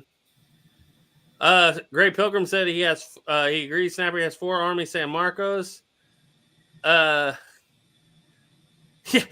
was also an unlockable character in Mortal Kombat. Y'all fellas never had an experience with the EAA Bounty Hunter? Kodak Tackman asked. I have not. I've seen them around. I've held them at auctions. I thought about buying them. I've come really close. Never bought one because I always was just like, follow them going to buy one that's like a Ruger. Probably gonna get the Ruger. So, but EAA Bounty Hunter. Well, let's see that one. I'm thinking of the Virginia Dragoons. The Bounty Hunter is the one with the firing pin still on the hammer, right? I can't remember if it does or not. Go ahead. The book that I was thinking I had, I gave to your brother. Okay. Because that was I gave that to him when I came out there because it was on Robert's Rangers. You have one book here on the Highlanders because Robert's Rangers was kind of attached to them. And somewhere in here, if I remember right, because they talk a lot about the swords that they used, but they show this one picture here. That is the brown bess that they were using. Whoop, if I get it up here. This guy right under my middle finger there. He's got a brown bess with a wooden ramrod. Yep. And it's quite a bit shorter than the long land pattern that was a standard at the time. Yeah. Well, they could have been old brown besses because the original ones, like 1720, did have wooden ramrods, but I doubt that. But they did cut them down because he did use shorter. Yeah. And if I remember right, they was using them up until they became the Queen's Rangers. 50 TNCSA said, I want a Star double action replicas. Well, you're in luck because they already exist. I don't think they make them anymore, but I can tell you from what I understand, the actions on those are way more fragile than the originals. Yeah. Because everybody messed with those and they're like, oh, these guns are so fragile. And then we got one and we're like, it's not that fragile, guys. An original. Yeah. And once again, originals aren't terribly priced. $1,500, maybe a little less. Probably what you pay for a replica nowadays. Garrett was easily still talking about Garrett. Fighter play, he would trick shot, 360, no scope. Everyone has his fatality. Oregon Loner. Yes, Oregon Loner is the name of the channel that has the 50 caliber Adams. If you guys want to go check that out. And Gray Pilgrim said Oregon Loner will be dropping by this weekend. Going down here, Star Love, yes. 50T and CSA, if you want to go check out 11 Bang Bang in the shorts, you'll find a couple videos of the Star. Haven't done a long format video on it yet, but we even fire it double action in the short videos. Ethan actually makes a 100-yard shot with that thing double action. Okay. I want to scroll down here. We're almost to the bottom. So sorry. I was going to say. Go ahead. The Star double action on Gunbroker. There is one reproduction. Current bid $680 on it. The rest of them are originals for about $2,000. Oh, they've gone up in price then. Okay, yeah, because we didn't give that much for ours. It's kind of crazy how much guns have gone up in price over just the last year as well. Yeah. Single actions have gone through the roof, even more than they have gone before. Yeah. They're gotten kind of stupidly priced. Yeah. Oregon said, Gray Pilgrim said, by the way, Oregon Loners is a Beaumont Adams. That's what all the 50s are, the Beaumont Adams Dragoon. So yeah, if I didn't say Beaumont, that's what I meant. When I think of Adams, honestly, I think of Adams, Beaumont, Adams. So, when the Walker being the most powerful handgun in the world, I want to see it tested against that 50 caliber Beaumont. The cylinder I do is too. shorter, but the circumference of the chamber means that powder can go in there. I guarantee you, with a round ball. I guarantee you. Even I if would you pay to see that. I would love to see full load versus full load of those two going again. That'd be amazing video. And not I know that- cram 60 grains in a Walker. Do the standard 50 Yeah, because that was the standard. for the Walker, yeah. 50 said, if I can get a Sharps, I want one just like Quigley's. LOL. Yeah, that's no kidding. Rolling down through here now, looking for questions. Okay, the RE Desert Boy said the old mechanical slots were made like a cowboy with with a mask and had a slot machine was the body with the legs and one arm to pull the work and to work the slot machine. Oh, so a slot machine that looked like you, Snapper. Oh, nah. The Saboteur 45 said Duke needs a Hardy hat, being the closest pilgrim hat around. I thought about one because Well, in a kind of a way, I am a slot machine because my wife will pull my arm and then money will just fall out of me, and I keep losing it. oh boy. Anyway, before we go back to pre, If you hear a loud noise, it'll be Snapper being beat. yeah, Yep. I was about to say, if Snapper disappears off camera. Okay, we got a few more questions, guys, and then we're getting into the conversation a little deeper. Stephen M. Mantel said, Duke, he just emailed you his address. Yep. Vaquero Joel said there were grenades used in the War of Northern Aggression, though they were not common. Gina Wood said, love you guys. Sam Locke said, best load for Brown Bess. I have a Midwest Trading Company one, trying to work up a load, currently using 75 grains of 2F. You're about halfway there. Yeah, I was about to say the best, accurate load or the best military load, because military loads range all the way from 200 grains in the early days down to 130 in the Napoleonic Wars. Depends on the powder of the era. Yeah. Yeah, go ahead. Sorry, Duke. You do a lot of Brown Bess testing. When I had my Brown Bess, 80 grains with a patched ball, it was 715 patched with pillow ticking. At 200 yards, I was hitting a man-sized target in the head. So they can be very accurate. But with just that light of powder charge at 200 yards, that ball's not going to be doing a lot. Now, granted, it would turn a deer inside out at 50 yards. Yeah. Task Force Tyler said, Garrett, are you Gandalf? I'm more of a Tom Bombadil. Now, if you haven't read the book, you will not know who I am. Yeah. You know what? I think Duke does. I think he has the book. Oh, good. Then he probably knows who I am. Then I think he has the book. I'm not 100% sure, but I think he does. When I was in college, I had to take one class for English credits. So I took this one reading class because I was told that they read Lonesome Dove. Well, I get find out, no, that was last semester they read Lonesome Dove. This semester, we're reading Lord of the Rings from The Hobbit on. So I read Lord of the Rings. When one semester, we had pretty well dissected the Lord of the Rings. And you got a master class in Tolkien.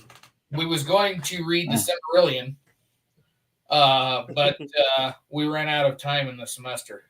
That would probably be the hardest because there's no story. There is a story, but for us it would be easy because the Silmarillion is just a history book.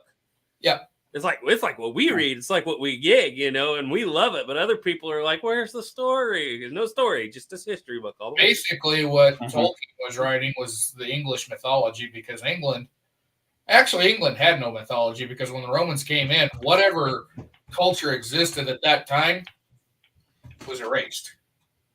Yeah. So, when people say, here in North America, we destroyed all this culture, that happened everywhere. Europe and Britain's a great example of that.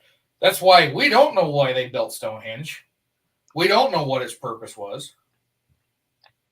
because when the Romans came in, that was all wiped out. Mm-hmm. Brandon Birch says, last question. Have any of you guys played around with a Colt Root replica? I've seen your original one, just acquired one, and the timing is not stellar, but I think you can shim the cylinder bolt. No, I haven't played with any replicas, but just the original. Yeah, I got to handle, I didn't get to shoot it, but I got to handle a Colt 55 Root carbine. Mm-hmm. Ooh, I want one of those so bad. And the guy that had it was talking with a gunsmith, and they were going to convert it to. He wanted to do 4570. The other guy just wanted to go 4560 because the cylinder length, you were limited to one kind of bullet in the 4570 to get it to fit. I think it was a 300 grain bullet. Mm-hmm. But yeah, the one I had, it was a Palmetto State Armory, and they were out of business. They weren't in business for very long. But those roots that they made were like top quality. They're more expensive than originals. Yeah, and they're more rare than originals because there weren't any of them made. But no, I had one guy. Yeah, I got to handle that one. I had another one offer to let me shoot his brothers for video, and we never managed to get that to work out. Yep. But no, that original I handled. It was smooth, flawless action.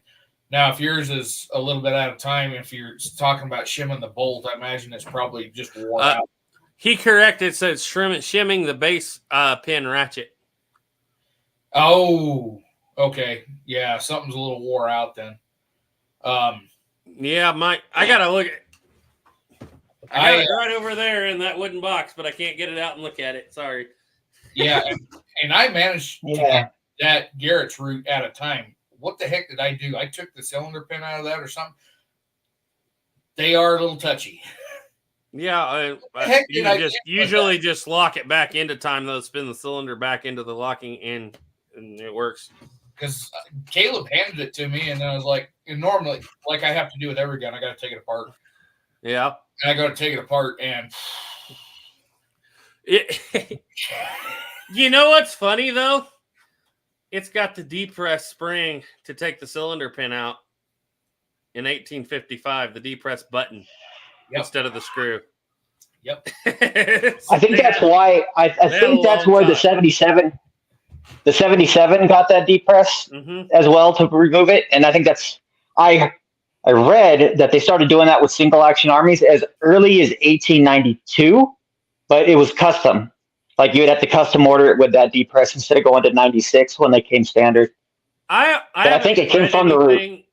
I haven't read anything to back it up, but I almost wonder if they're worried about recoil kicking it out with the heavier round.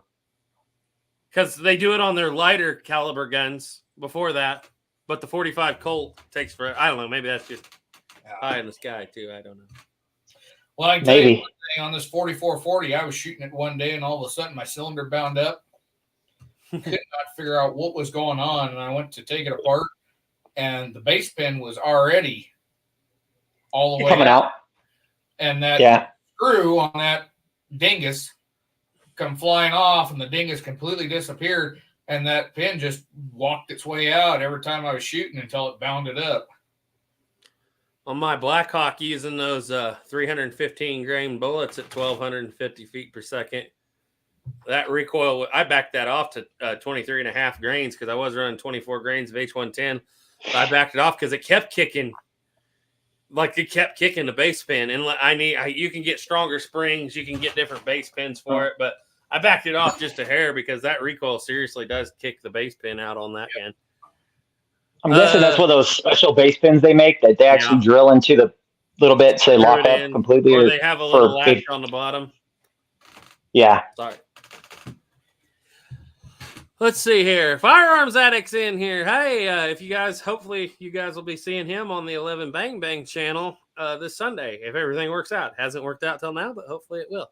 The one thing I say on base pins, and it's the one thing that Remington got right, was the way they captured that base pin and then still have the ability to get it out of there quickly and easily. That is the only thing Remington actually designed. They weren't talking somebody on. But that's all. Well, if you look at the Whitney revolver, it's kind of close. Well, Whitney, you got to turn that. Yeah, you turn it, but it's still kind of the same. It's still kind of close, but it's the way it's captured there. That's what Remington really improved. But that's why they had to have that web in there. Because if you look at that, if they didn't put that web in there, you got that 90-degree corner. 90-degree corners are perfect for snapping things off. Yep. You know what though is Just like all the original ones Rocker. I've messed with. That little, when the base pin comes through, it has that little head you could use to pull it out. Yep. That once you locked it, that head, every single original one I've ever messed with, it's drilled through the center and it has that the base pin come through it, and then they peen it. They always come off. Every single one I've ever had, you can see where it's been peened a whole bunch, and then you pull on it hard enough, the whole head will come off. So you still have to kind of go from the back to nail the On the Remington? Yeah, I broke one out. And so that was the other downfall to that, is that it was not milled out of a single piece of steel. If they would have done that a single piece, it would have been perfect. Yeah, you could never break that. That would have been perfect. The problem with that Remington design, and Colt got around small base pin with black powder by using that bushing on the 73. That small base pin fouls out. It's bound in there. You can't get it out.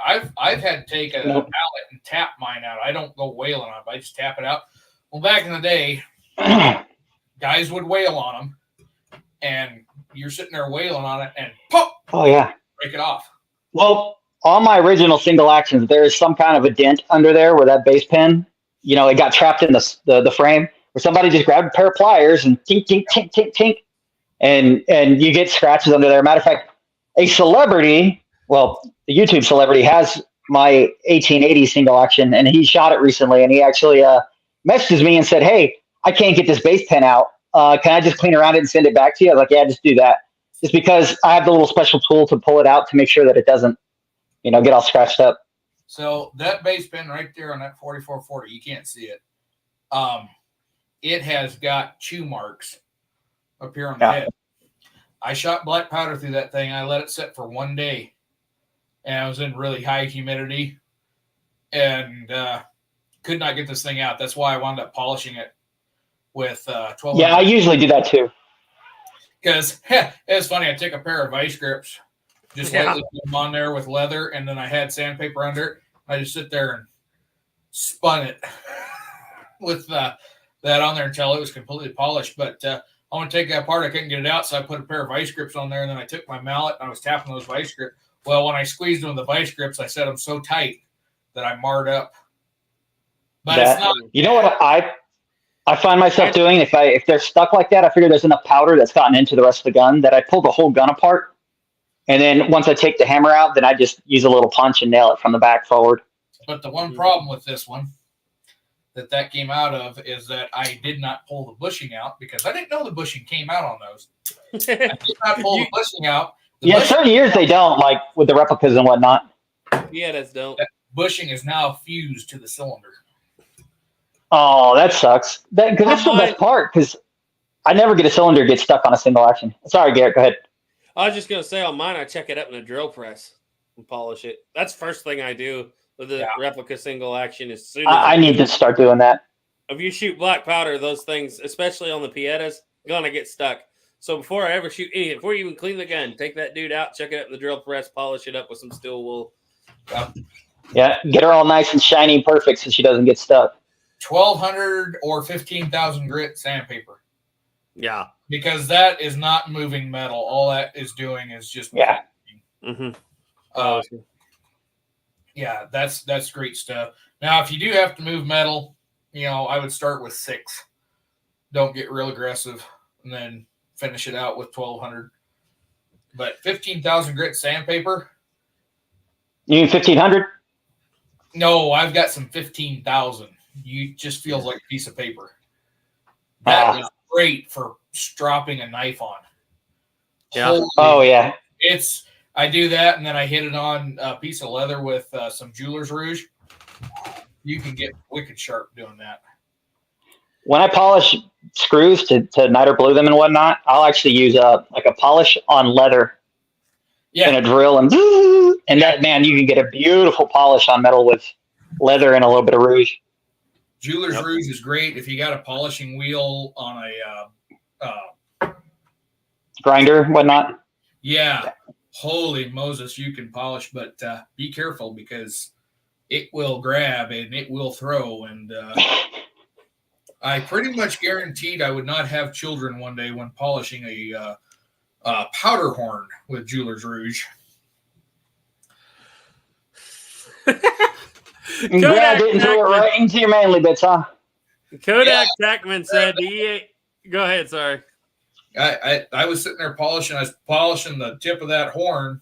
That was the last part I had to do, and that thing grabbed that. And I had the other end of the horn pointed in the wrong direction, and holy Moses. Kodak Tackman said the EAA bounty hunters are supposedly German-made Colt pattern single actions with transfer bar. Yes, I know what you're talking about. I got it confused with Virginia Dragoon. I've held the EAA Big Bore Bounty Hunter 44 Magnum quite a few times. Feel like a solid made gun. Never owned one. I don't know if either of you have either. I don't like guns with transfer bars. I'm just not that kind of person. You wouldn't have a Ruger that you could shoot heavy loads through? Well, I lie. I would have a Ruger. That just meant for really heavy loads. But if I was going to buy a gun like a single action, Yeah. I want the firing pin on the hammer. The Ruger's not trying to copy the single action very Exactly. Not If really. it's a copy of a single action, I don't like that. But if it's not a copy, it's just, hey, this is something you can do really fun stuff with, like a Ruger Blackhawk or like what you have, Garrett. Yep. Yeah, I'd love to have something like that. The only gun I've got that's got a transfer bar is actually my 12 gauge single shot, and I love it because the thing with the transfer bar on that one, you drop it, it's not going to go off because the hammer is sitting up against the frame. Mhm. My 16 gauge Winchester single shot. Yeah. I was out rabbit hunting one day and I took a spill and that thing went off. Yeah. Oh, really?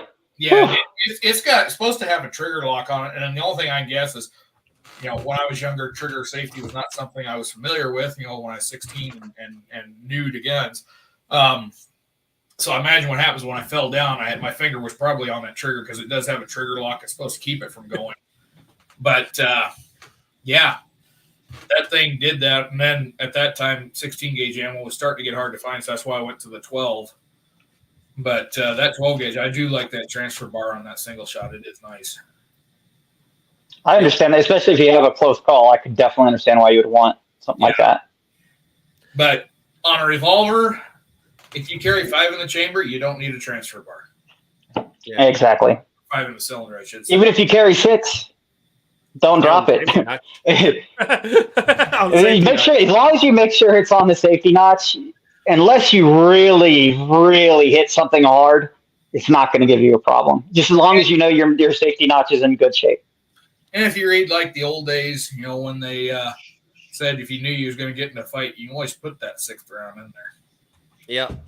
Well, yeah, you know what's kind of you guys know me with the whole 6 thing, but I've started to get more and more of a bigger picture of that all the way around. And I kind of feel that I've gotten some of it, and now that I got that newer one because the safety notch is actually really worn because it had been used so much. I'm starting to have an idea on why I think the whole 5 versus thing started coming out the way it did and when it did, because these guns were pretty used by the time that started happening. And it's common if one would have been carried in the safety notch by that time that there's enough wear that it might not actually work as a safety.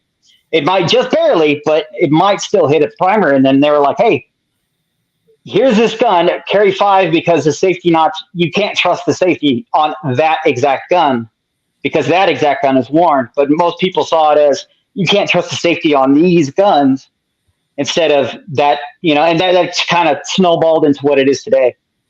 So I have a feeling that's kind of where it's starting to come from. I need to do a whole video on it because I've gotten so much information on it, but it's going to be a big video. I've got many court records and military documents and stuff to line everything out with. I definitely do agree that if you don't know the gun, because everything I was reading later on about the carrying 5, it seemed to be per gun basis, not to all guns. And somebody ended up just taking it to all guns. And I think that was a military thing too, because there are several, and when I mean several, there's a lot of accounts of soldiers that shot themselves, and they're almost always in the abdomen with a gun. They had 6 of them loaded, and probably come down to negligence. They did not put it on the safety notch because most soldiers back in that day, they just didn't get the kind of training. It's not like the military day where you get trained. And let's be honest too, if there's a safety notch that close to the bottom and you have people who are not paying that much attention at all times, technically, if they still didn't put it on the safety notch, is it the safety notch's problem that it's that minute that it's hard to tell? It's still an issue. Well, it still is an issue. It's probably the same reason that the Army turned down the rolling block, because the very earliest test with the rolling block, no safety. By the time you have to cock it all the way back, shut it, you're on fire. The amount of negligent discharges in that test alone was amazing. It was like 8 in like 2 days. And they were like, no way. Soldier, if you give this to Johnny Soldier Boy, he will figure out how to shoot himself with it. Mm-hmm. So I feel like the safety notch, the one issue I have with it, even though I think it's a great design and everything, it's so close to the frame, it's literally hard to tell with the naked eye if you have it on the safety notch or not. Yep. So you got to actually hold it up there. And I guarantee you, somebody who doesn't care about guns, somebody that's just here in the Army to get a paycheck, don't really, safety notch, I think so. Right. Plus, exactly. As I've discussed in that one short I got, it takes no pressure on that trigger for it to never engage any of those notches. Exactly, that too. And at the same time too, just like Garrett was saying, you have to cock it all the way back. Pull the trigger while holding the trigger, lower that hammer forward to the very front, and then lightly click it back to get in the safety notch. You slip it any moment, that gun's going to go kabang because you're still pulling the trigger. Yep. But it had its flaws. It does work, but it has its flaws. Yeah. And but on an individual basis, somebody like I don't have a problem with somebody, especially like Plowboys Ghost. The guys forgot more about single action armies than a lot of us will ever know.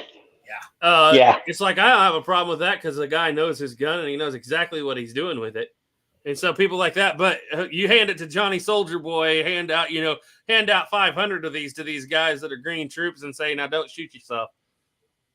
Yep. And I could definitely see, if my time as an NCO in the Army, that no, you're going to take one of those out and you're going to load it on an empty because I don't trust you guys. I could definitely see it. Even though it works, I can see where it all comes from and I understand it. And then it just comes down to a personal thing when it's you yourself. Do you want to take that responsibility and do you trust yourself? If you're tired, you're not paying attention, do you trust yourself? Because if you don't, if you get shot, that's kind of your fault. The thing you got to remember too is back in the day, and it's still true to this day, soldiers that were signing up, a good majority of them probably had never touched or fired a gun when they joined the Army. Because, especially in the 1870s, was it a third of them were immigrants coming from Ireland or Germany? Some of them were from the East Coast, probably had never seen a gun. There were actually very few that had any experience, and those that did have experience beforehand, usually they're the guys that get sent out to go hunting and stuff when they get sent out on a patrol because they're good shots. They know what they're doing. These other guys, they run them through training. You get 3 rounds a year up until 1880 something. 3 rounds per year is what your standard training is. Now, if you're in a combat area like out, in the West during the conflicts that were going on out here, some officers would have their men go out and have target practice. Like up at Fort Phil Kearny, Carrington tried to get his soldiers to have target practice. However, he didn't have the ammunition, so they weren't doing the target practice they should have been doing that it was prescribed by the Army to do. But as soon as they got those 50-70s, I mean, they're drilling hard with them. And making it work. Tons of ammunition. I can't remember that first 50-70s. Like they shipped like 70,000 rounds of ammunition up there by wagon with it. It was insane. Everybody's like, I love that because when everybody says, well, the reason they stuck with the trapdoor is they didn't want the soldier to shoot all their ammo. I was like, have you seen the shipments of ammo with those first trapdoors? It was insane. Wagon box fight in that wagon box corral, I forget, it was like 7,000 rounds is what they inside that. They cracked it out. You know what? I bet you those soldiers were extremely happy because I would see that as a huge comfort having all this ammo. You know, what's funny is one guy asked me out there at Fort Laramie after I'd done my talk at one day, and he asked me, he says, well, did they have issues with the trapdoors binding on them? And I said, no, there's no record, of any of the guys there having them jam up. He says, well, why did they jam up at Little Bighorn? I'm like, well, very simple. They're the same type of shell casing there, that copper alloy. Corrode very fast. However, this ammunition had just come out of the boxes. They hadn't had it, 3-4 weeks. Had not been carrying it in leather belts.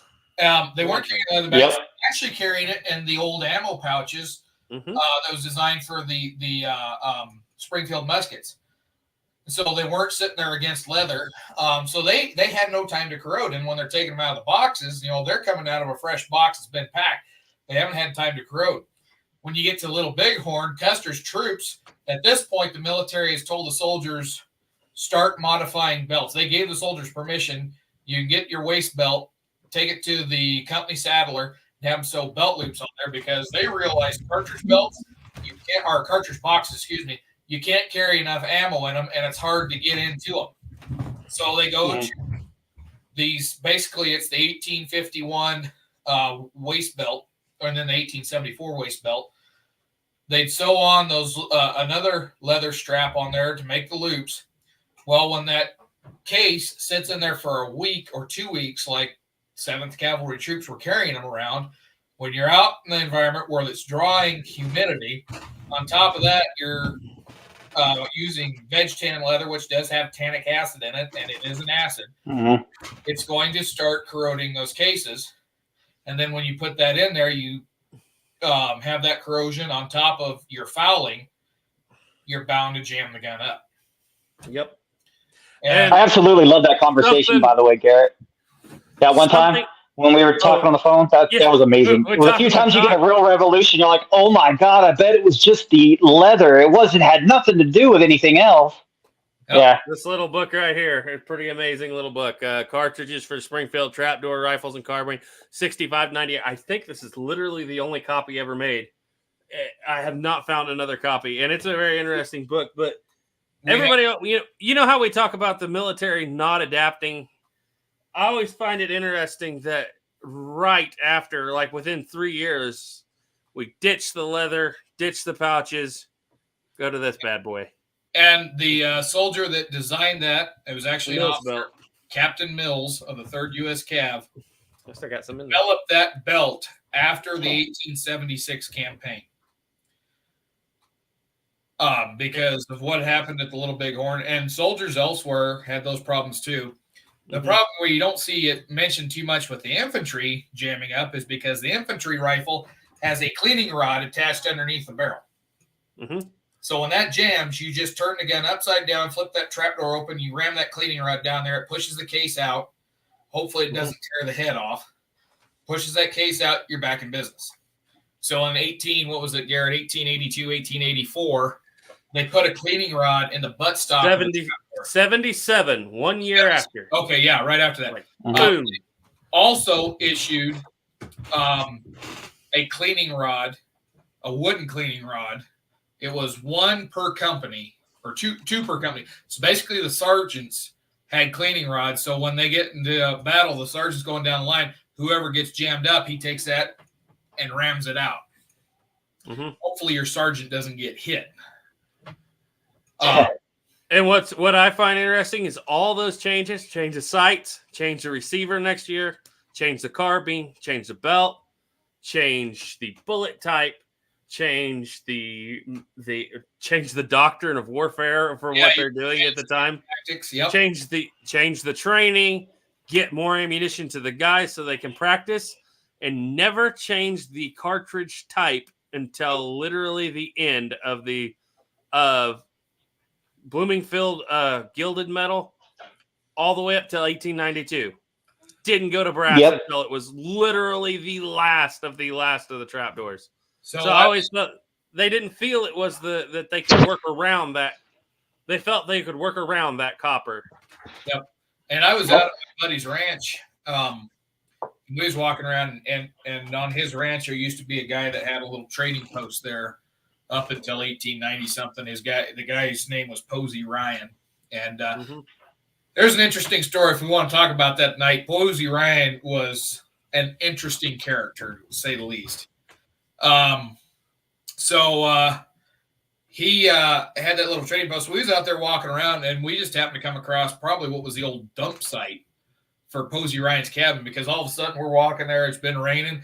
There's glass, ceramic ware, and I find a 4570 case, and it's stamped 1889 on the back of it. Mm-hmm. It's copper. I thought it was brass. Yep. I brought it home and I scratched it. It's copper. My buddy found another case right there. It was an 1870s because it had that Benet primer. It did not have the reloadable primer.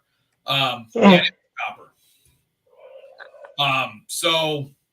They were still using that copper. And I've got a 45 Schofield round that I found somewhere it's still live. Looks like it come out of the ammunition plant yesterday. Stamped 1883 on the back of it. It's copper. Yep. That's why I've got a couple of those myself. So, yeah. The model of M1882 was copper still, all the way up until the 1890s. The single action army shot all copper. Yeah, in 1886, the Frankfurt Arsenal experimented with the Morse Prime case. Model of 1886 rifle cartridge. This cartridge still uses tin brass case. So it's still not brass. It's still not the brass we know today. It's tin covered brass, containing the primer pocket separates. The two pieces fit together and were sealed with a rubber gasket. Copper primer is found in these cartridges. Frankfurt Arsenal began producing tin brass cartridges October of 1888. It was the pattern of 1888 cartridge. This type of case was used until production of the 4570 and 4555 cartridges ceased in 1898. So 1888, and I guarantee you they didn't get those cartridges out to the guys in 1888. No. So that's a long way for them to still use. They waited till all the old stocks were used up before they sent out the new stuff. Well, I mean, the military still doesn't always use brass, do they, Snapper? Now? I can't think of anything that I remember being copper. Well, isn't the steel case? I've used a couple steel case ammo before, a little bit, but most of it's brass. Most of it. Military? Vulcan cannon uses aluminum, doesn't it? The Vulcan uses aluminum, yes. I think it's because it's lighter. Because I know that depending on electronically fired, like some of them, if it drops the ammo, they want to use aluminum because you can change the weight and balance of an aircraft that's got one on there really quickly. Go ahead. Oh, go ahead, because I'm about to move on to a different subject. If you got so your what do they call it? Spooky, the AC-130 that shoots the on the ground. Or Spooky? No, it's not Spooky who does that. It's the A-10. The A-10 has that the cannon that's in that gun. When it flies over and it shoots, you'd think you would worry about shells falling on you because that's a big round, but it doesn't. It actually puts all the shells back in the gun or back into the ammo casing when it comes back around. It saves all its shells because it changed the weight and the balance of the aircraft so bad that they said it was a huge problem. So they went to they keep it all in the gun, so you don't have to worry about it falling on you. Yeah. Well, 50TN CSA had a question back here, and I'm probably way behind, guys, but this is a very interesting question. We've kind of discussed this from a lot of different angles, but most overrated black powder revolver. My vote goes to the LeMat. Okay, when he says black powder, I think we're talking about cap and ball. I'll go last. You guys know what I'm going to say. The most overrated. He says the LeMat is his what he says. Go ahead. Okay, Duke. I would. I mean, you. Yeah, Duke, you go. Oh, I'm going to get a lot of hate for this one. I have a feeling we're all probably going to have a very similar one. I don't think so. Remington New Model Army. That's kind of mine as well. Why do you feel it's overrated? Because it's nowhere near as good as what the modern reproductions are. So everybody says, oh, they're better than the Colts. It's like, yeah, on the modern reproduction market, the one thing that the Remingtons do have going for them is they don't cap jam as often as the Colt reproductions. But if you read the historical record, the percussion caps we've got nowadays are not the same quality as what was used on Colts. Colts had twice the thickness of the metal in that cap. And Beauty's it's double stated in the waterproof. historical record that if you used a cap that was good enough for a Remington, it would jam it every time. But if you used a cap for a Colt on a Remington, it wouldn't even go off because Remingtons, they just couldn't hit them hard enough.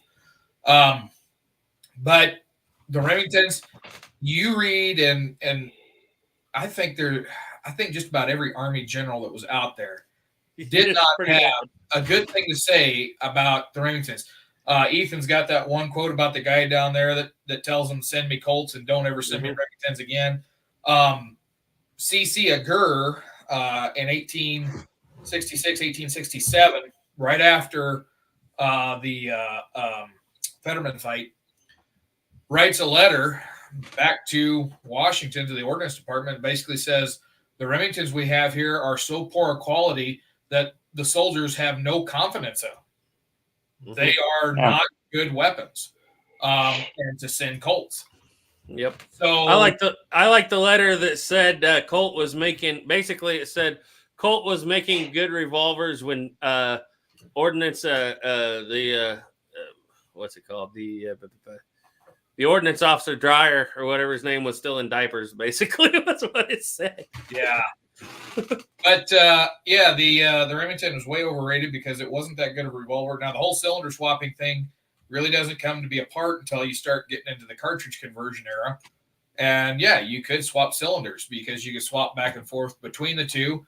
And after Remington kind of got their act together and started making pretty decent guns, the Remington revolver got to be better. But by the time it got better, it was outdated. So those that were made during the Civil War era, nobody liked them. The only Army officer that probably liked them was Custer, because the 7th Cavalry was still using Remingtons when all the other units were using Colts. What do you think, Snapper? My biggest one is in this. My biggest problem with the Remington is the actual top strap. Everybody loves that top strap because they think it makes it so much better, but the gun doesn't make the power to need the top strap. And what happens is that blowback comes back around, and I've had this happen multiple times, where I will have the cylinder loaded, top one lined up. When you fire, that gas will come back around and blow the caps off top two chambers, or cause a chain fire. The only guns I've ever had a problem with chain firing ever have been Remingtons because of that top strap. And most of my experience are on originals, not replicas. Let's see what else. They're not as accurate as you would think. The bore on them, if I could take a Colt, look down the cylinder, or the actual bore, and look at the rifling, and then take the Remington and look down it, the Remington looks like it was done by a person with a hammer and a punch. I mean, it's really crude compared to the Colts. It's really nice and pretty and smooth. The Remington isn't bad, and you got to realize these guns that I was shooting, they've been shot for 100 years or more. You know, they have a lot of wounds, so if they still look like that, it's like they must have been really bad back then. I just don't get the accuracy out of them as I do with a Colt. The replicas, the few that I've played with, they actually were fun. They're nice. I kind of like them. And also the cylinder, I can't get more than 2-3 cylinders through one of those before it really starts to just lock up. Mm-hmm. So you both say that's about it. Now, don't take that as me picking on the Remington company. Yeah. Because the Remington rolling block was probably one of the greatest of all time. Best guns. Oh, yeah. That thing's great. In the 1870s, when the Army's trying to figure out what gun they're going to go with to standardize, they test 1,000 Remington rolling blocks, 1,000 Sharps, and 1,000 trapdoor carbines are sent out to cavalry units in the West. And it's like we discussed before, the big thing on the Remington was letting that hammer down to carry around in the chamber with the safety on. It's the only way you could do it. And so that was the big downside. But for a fighting gun, that is the one gun you can shoot from prone all day, and you don't have to get up real high. You can lay down in prone, just prop that open, put a round in, close it. Trapdoor, you got to flip the door open, put it in there. A lot of times you got to bring it back so you can see what you're doing. And the sharps, you got to drop that lever down, so that shooting in the prone is not that great. Comes to strength of the action, Remington's definitely the strongest action. When that hammer closes up, that block ain't coming back. And I've got firsthand experience of when you have a blowout with a Remington rolling block, you don't have to worry about it coming back and hitting you in the head. It's just going to give you a little powder burn up on top of your head there. With the sharps, it's probably the second strongest action. The problem with that is that if you get something too potent, it's going to bow that block out, and then your gun's going to lock up. And once you've blown it back, it's hard to get it to work again. But that trapdoor is probably the weakest action. You put a beefed up charge in there that's too hard for that to handle. Now, granted, in black powder days, they're not getting a charge hard enough for it. Like, you take an original trapdoor and you put a modern 4570 that's not rated for a trapdoor, it's going to blow that block open. A lot of times that block's just going to break off and go flying. The round's going to go flying out if it doesn't hit you in the head. It's not a very strong action, and the extractor system is terrible on it.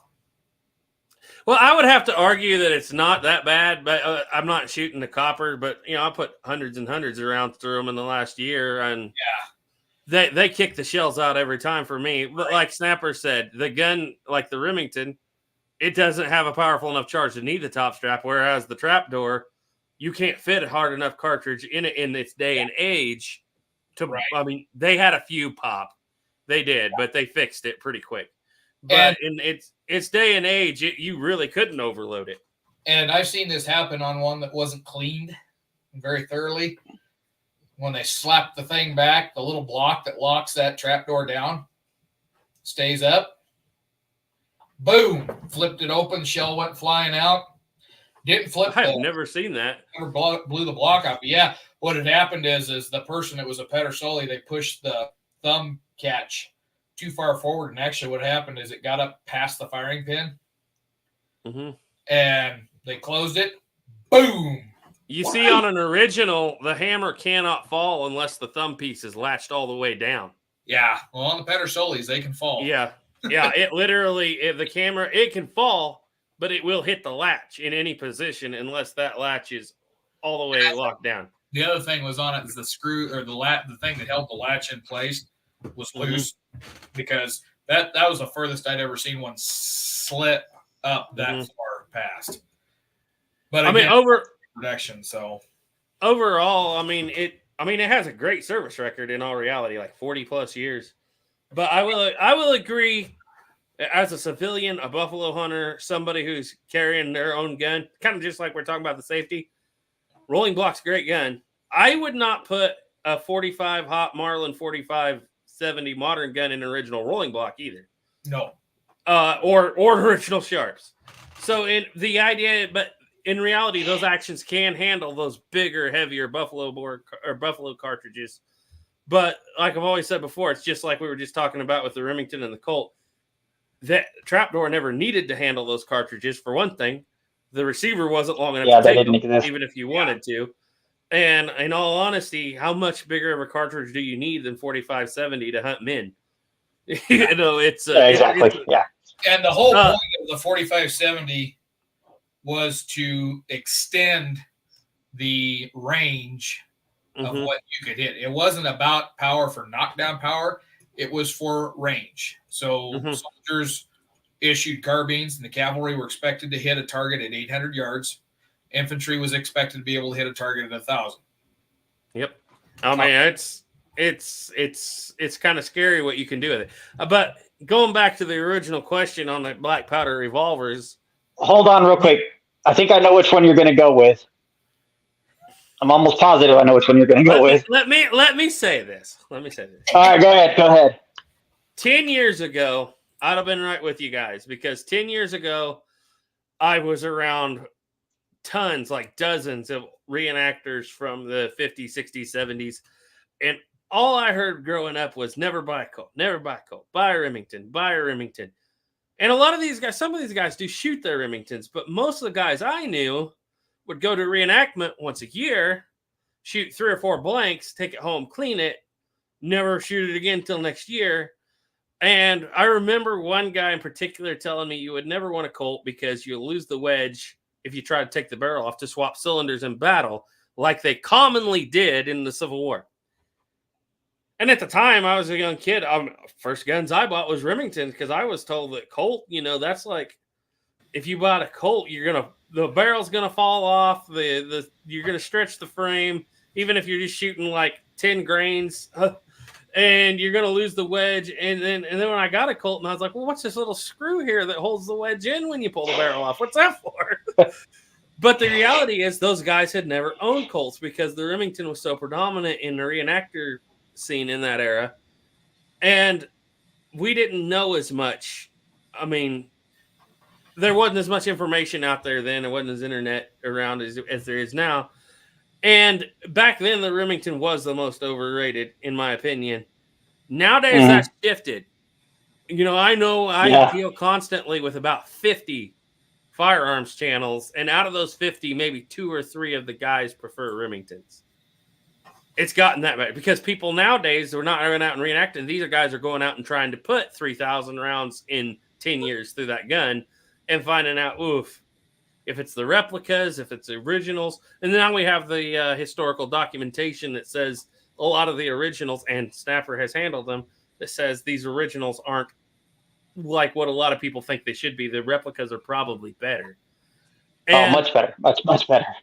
so I would say in the last 5 years, in my opinion, the Remington's not overrated anymore just because so many people have gone to Colts because of people who are shooting them on the internet and a lot of the myths being dispelled. I'm going to say the Walker's the most overrated because That's why I knew it. I knew it.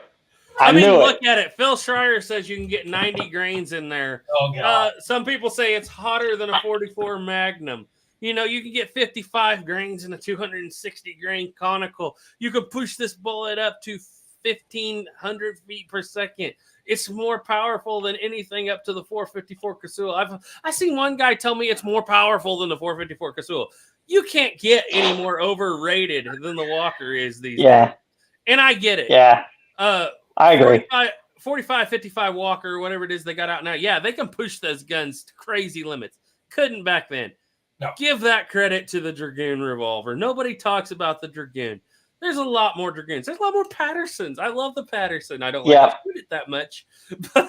But it's like, I feel like the Walker, it's just been so blown up in pop culture. And, even Santa Claus uses a Walker nowadays, for crying out loud. So it's Batman. At its time, the Walker was that was the best that was around. But what people for like a year. Yeah, what people don't really realize is that the Walker revolver was not, it was mass produced. It was in reality a prototype that did not get tested. Yeah. What happened is it was a prototype that they designed 1,000 guns of, sent into the field for testing, found out, oh, hey, this thing has some issues. Let's fix that. And it bursts the Dragoon revolver. So in reality, the Walker is the Dragoon. It is the prototype. Yeah. Good. Now, that being said, it was potent. It was the most powerful revolver when it came out. It was one of two. Yeah. Well, there was a couple others out there, but they were just kind of not that great. When you're going up against, and the reason it's more powerful is the other pistol that was a standard issue of the Dragoons. It wasn't the Caveat; it was the Dragoons.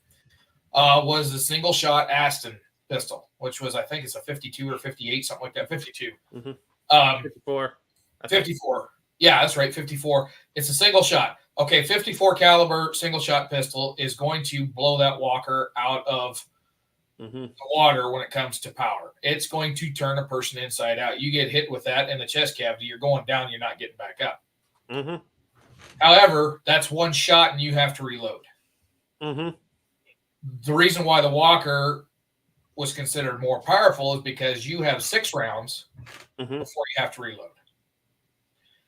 Now you put that 6 round or that gun in the hands of guys that know how to use it, and it winds up, most of them wind up in the hands of guys that have been using Colt revolvers for quite a few years, which is Texas Rangers, which have become the Texas Mounted Volunteers at this point. Yes, they made that gun. That gun in their hands was probably the best gun. It was probably the best of its time. They used it to great effect. They used them so much they wore them out and destroyed them. Because when you read on these texts, I mean, they are pretty much shooting them on a daily basis at somebody. Mm-hmm. But like I said, it had issues, and within less than a year, 6 months. Colt was already cutting them down with the leftover parts he had. He was cutting them down and making a better revolver because military says, okay, this barrel's too long, it's too heavy, cylinders exploding because it's got too much powder. And Colt, and I cannot find where I read that. I know I read it somewhere, but Colt had told the Army, don't load more than 50 grains. Well, when it gets in the field, them boys just load that cylinder up with every ounce of powder it can handle and cram a ball up on top of it and take a picket ball and load it backwards. It's all going to accumulate. The metallurgy can handle it. So they cut that cylinder down to where you're never going to get more than 50 grains in that same cylinder made out of that same material, shorten the barrel down, and now you've got a viable revolver. And even those, they were having problems. It was about, what we figure, it was 10% of them were failing on that first delivery of Colts. And by the time they got to the second and third deliveries of those Dragoons, it was down to 1 or 2, 3 guns failing in a shipment instead of 10%. And we're talking 1,000, 1,500, 2,500 guns per shipment. So, yeah, the Walker, it is a bit overrated because it was just a prototype that was put in to use. Mm-hmm. But it was improved. The Dragoon and the Walker are essentially the same gun. Yep. I would say that, and it's the way that this question is always posed. Overrated doesn't mean it's junk, or they can't appreciate it. No. If you were going to ask what's the junkest or the worst, cap and ball revolver. Oh, I could tell you. I think I could tell you the absolute worst cap and ball revolver in history. And it starts with a G and ends with a G. Griswold and Gunnison's. They are horrible. I mean, they're so low quality. The Patterson prototype with an enclosed cylinder myself, but ooh, that would be dangerous. I would be scared to shoot that because if that chain fired, oh my god, there's nowhere for the bullets to go. The whole thing is a case that holds the fire here and a case that holds the fire here, and that fire goes off and ain't got nowhere to go. All cylinders go at once, and they ain't got nowhere to go. The gun goes boom. But what I'd have to say that's probably the more dangerous. The Walker has its place in history. It's not a bad, well, like you said, it's a proof of concept. It's not a bad gun, has its place in history. But how many movies do you watch set in the 1880s, 1890s where somebody just randomly pulls a Walker out all the time? And it'll be the guy with like the guy on the trail, like the bad guy. What was that show we were watching that you had, Duke, the Ballad of Lefty? Oh, yeah, Lefty Brown, yeah. There were 2 Walkers in that the low henchmen were using. And I'm like, in the 1880s, that's like, to me, that's almost like seeing a modern Henry. How rare that would be, how strange that would be. I like to think about like Rooster Cogburn. That's a Colt, and he's talking about the Dragoon, the more modern version, in the 1870s. And he's like, that is a thing. And he's like, wow, haven't seen that in a long time, A Walker in the 90s, the 80s. I feel like, and they're in every movie, and I feel like they're just, that's why I feel they're not bad gun. I just feel that they're overrated. There is one Walker I have a feeling that's used in the 1880s. Mm-hmm. It was a cartridge conversion. It came out of Mexico. They put an ejector rod on the side of that. They put a gated thing, and it shot 45 Colt. They put a hammer into the face of that, or a firing pin into the face of that hammer. I've seen the pictures of it. They're out there somewhere on the internet. But yeah, that's probably. I know there's a lot of those. One Walker that some bandito down on the border was pulling out and using on a regular basis. Are you sure that was a real Walker? Because I know that they made replicas down there at that time. That one was a real Walker, and it would make sense because it was probably captured somewhere along the lines or stolen or somewhere during the Mexican War and just survived that long. But yeah, it wasn't original. There's quite a few of guns that were made in Mexico that were made off of a Walker, I believe.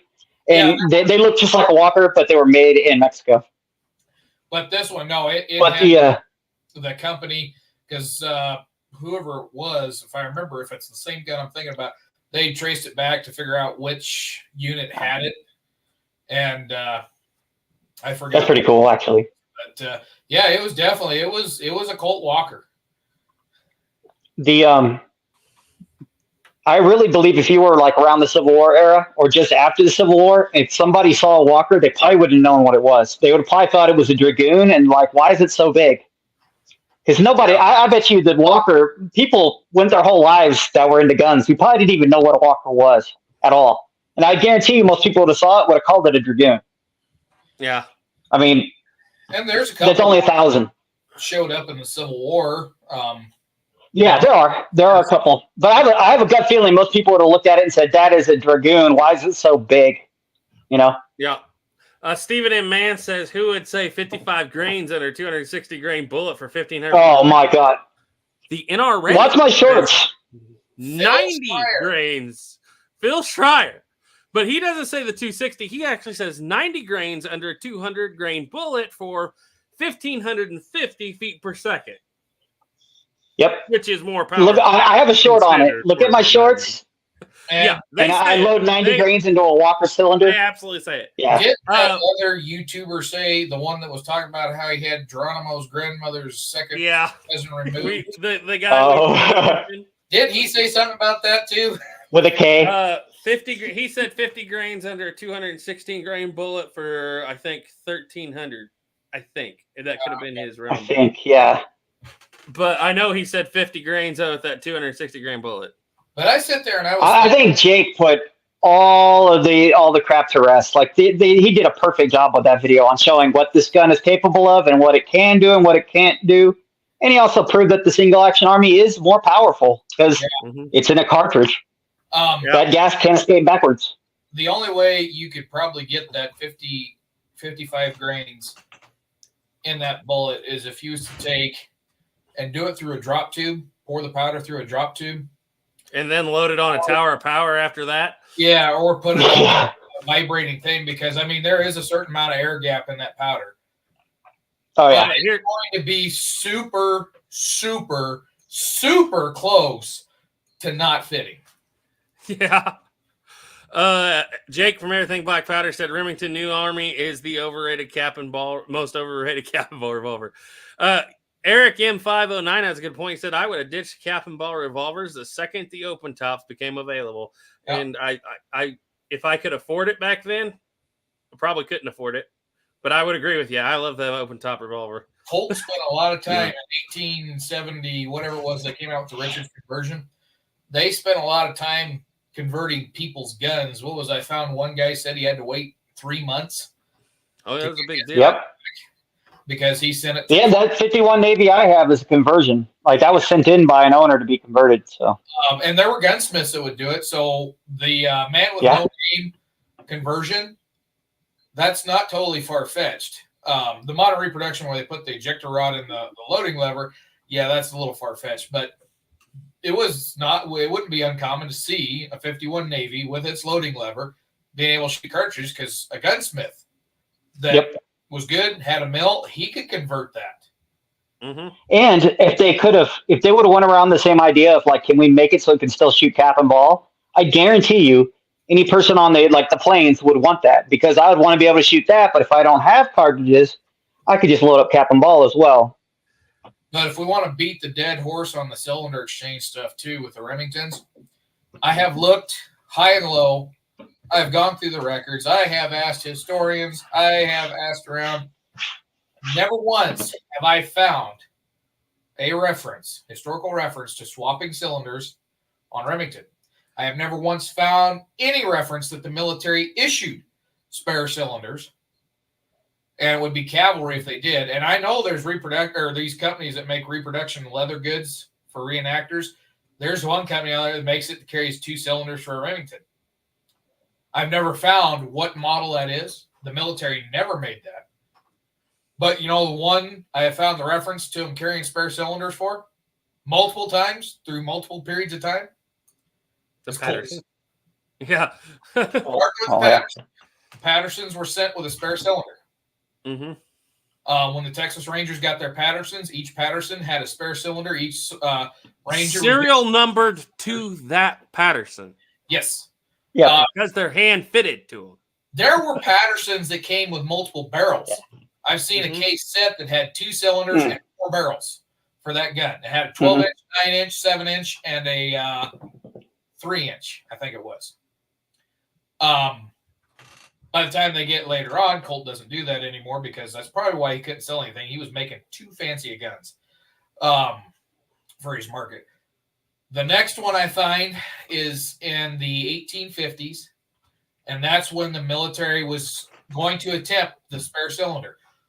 So General William S. Harney, who took over the Dragoons basically after Stephen Watts Kearny died, when he was coming out to the west here, he took 12 soldiers with Dragoons and he issued spare cylinders to those. They got each of the 12 got 2 spare cylinders for a trial to see how they would perform. Obviously, that didn't make much difference because they never became standard issue, but most of them were carrying 2 Dragoons. They had one that go on the shoulder stock and one that went on a holster in your hip. That's why you find shoulder stocks with 2 serial numbers, but the gun only matches one of the serial numbers on it. It's because they were issuing a pair and 1 stock to the pair. The next reference I found was a Pony Express rider that was going across. And if I remember right, it was 3 spare cylinders he carried for his 1851 Navy. Because you think about it, those Pony Express riders, there you're riding through some rough country with some people that aren't too kind to them running around out there. And if you're trying to make time carrying a big musket with lots of ammunition, not conducive to quick, but you can have 3 spare cylinders with your Navy, so you got 4 cylinders in total. Then you've got plenty of firepower already loaded. You just got to swap it out. And everybody that says that Colts are hard to swap on, they're not that hard to swap. They can be swapped. No. Now, there is one thing that I have to add to this as well. The Remingtons that I've owned, Okay, 2 original ones, I could not. Just a second. I got to ask it. Okay, I got to ask it. I was sitting here thinking, Snapper, I got to ask this question. You had 2 originals at a time and now 3 that you've had in your Yeah. Yeah. Can you switch the cylinders between those originals? Okay, now go on and say what you're about to say. Okay. So what he said is exactly what I was about to say. They would not time. The timing was off on each one. The manufacturing tolerances were not good enough yet. Now, if I had probably tried one made in like the late 1870s, early 1870s, late 1860s, it might have. But every gun that I've had, all serial numbers right around the middle and late area of the Civil War. None of them.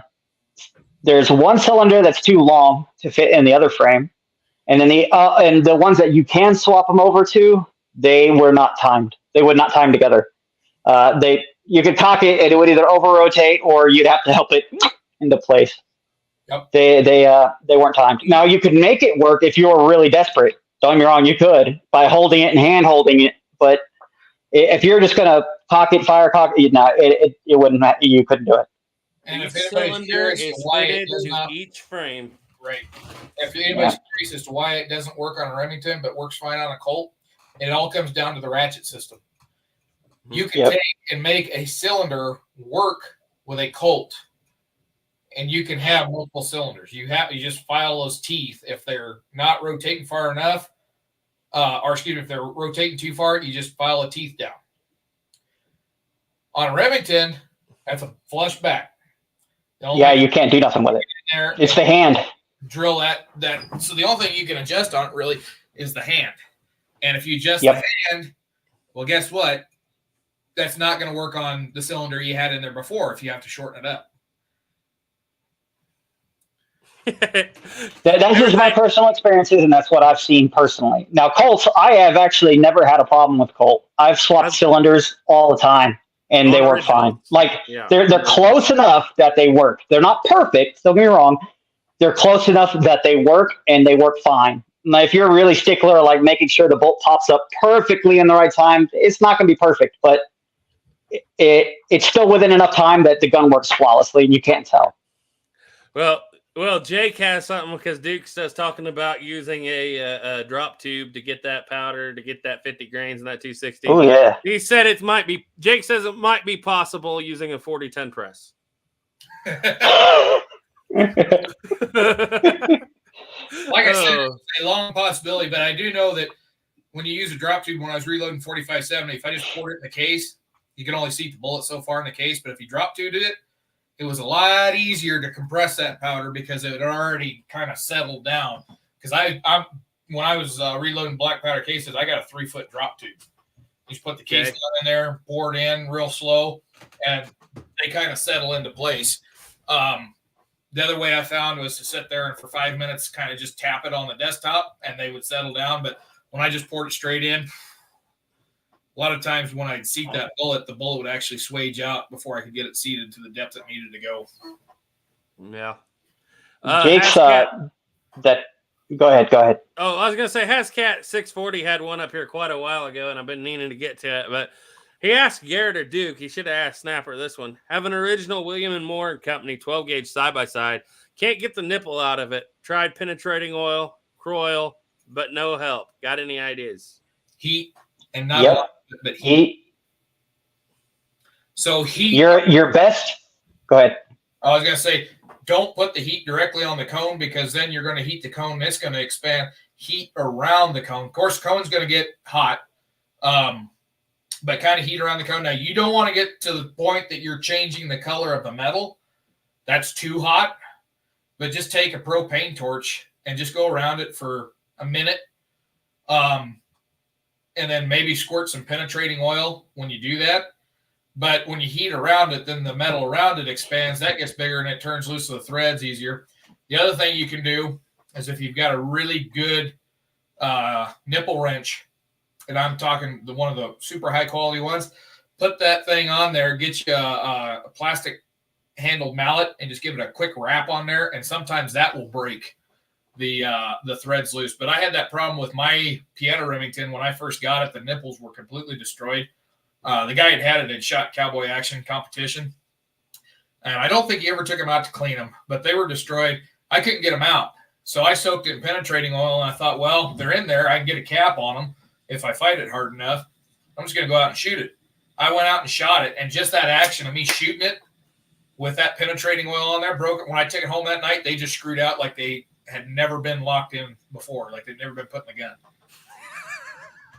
So if you ever have to drill it out, by the way, that is something that I actually have to find myself doing a lot because the cylinders, they're kind of recessed and it's hard to get to the nipple to actually hold on to it.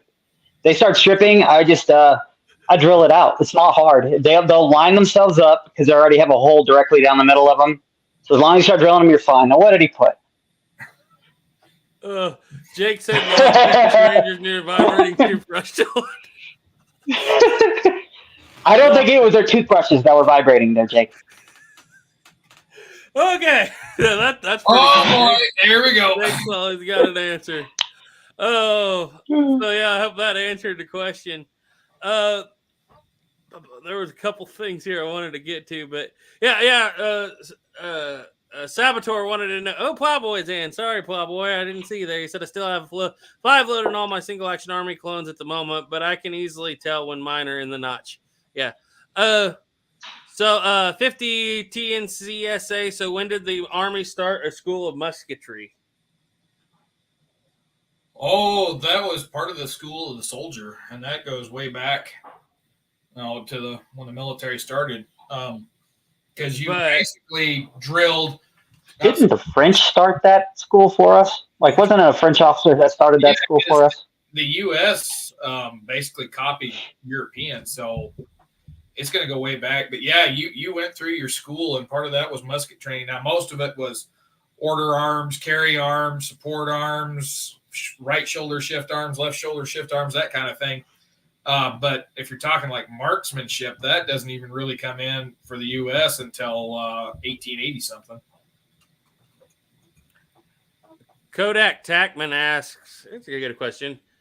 Would the Model P 357 Magnums have a different metal treatment than the 45s and others?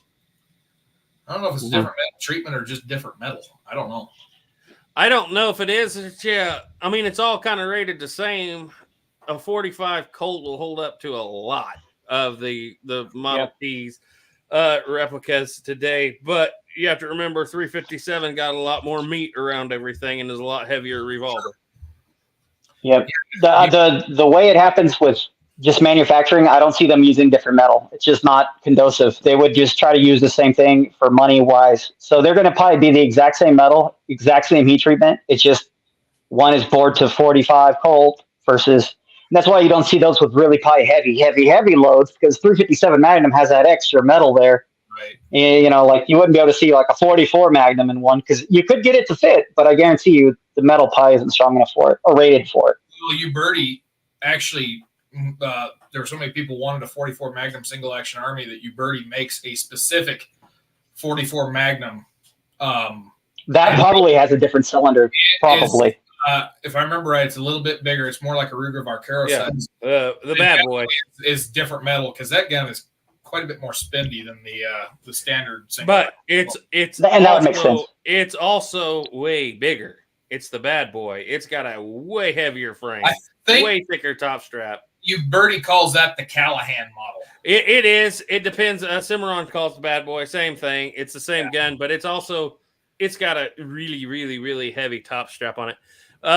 One question here, very interesting. Desert Boy had. He said, "Were the Smith & Wesson Schofields primarily not used due to the uncommon 45 Smith & Wesson round instead of the 45 Colt round?"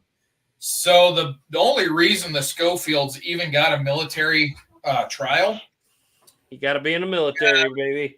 The guy that designed it, his brother was in charge of the ordnance department. Because they had tested that Smith & Wesson and they had found the action too prone to failure. Well, they tested that way back with the Smith & Wesson American.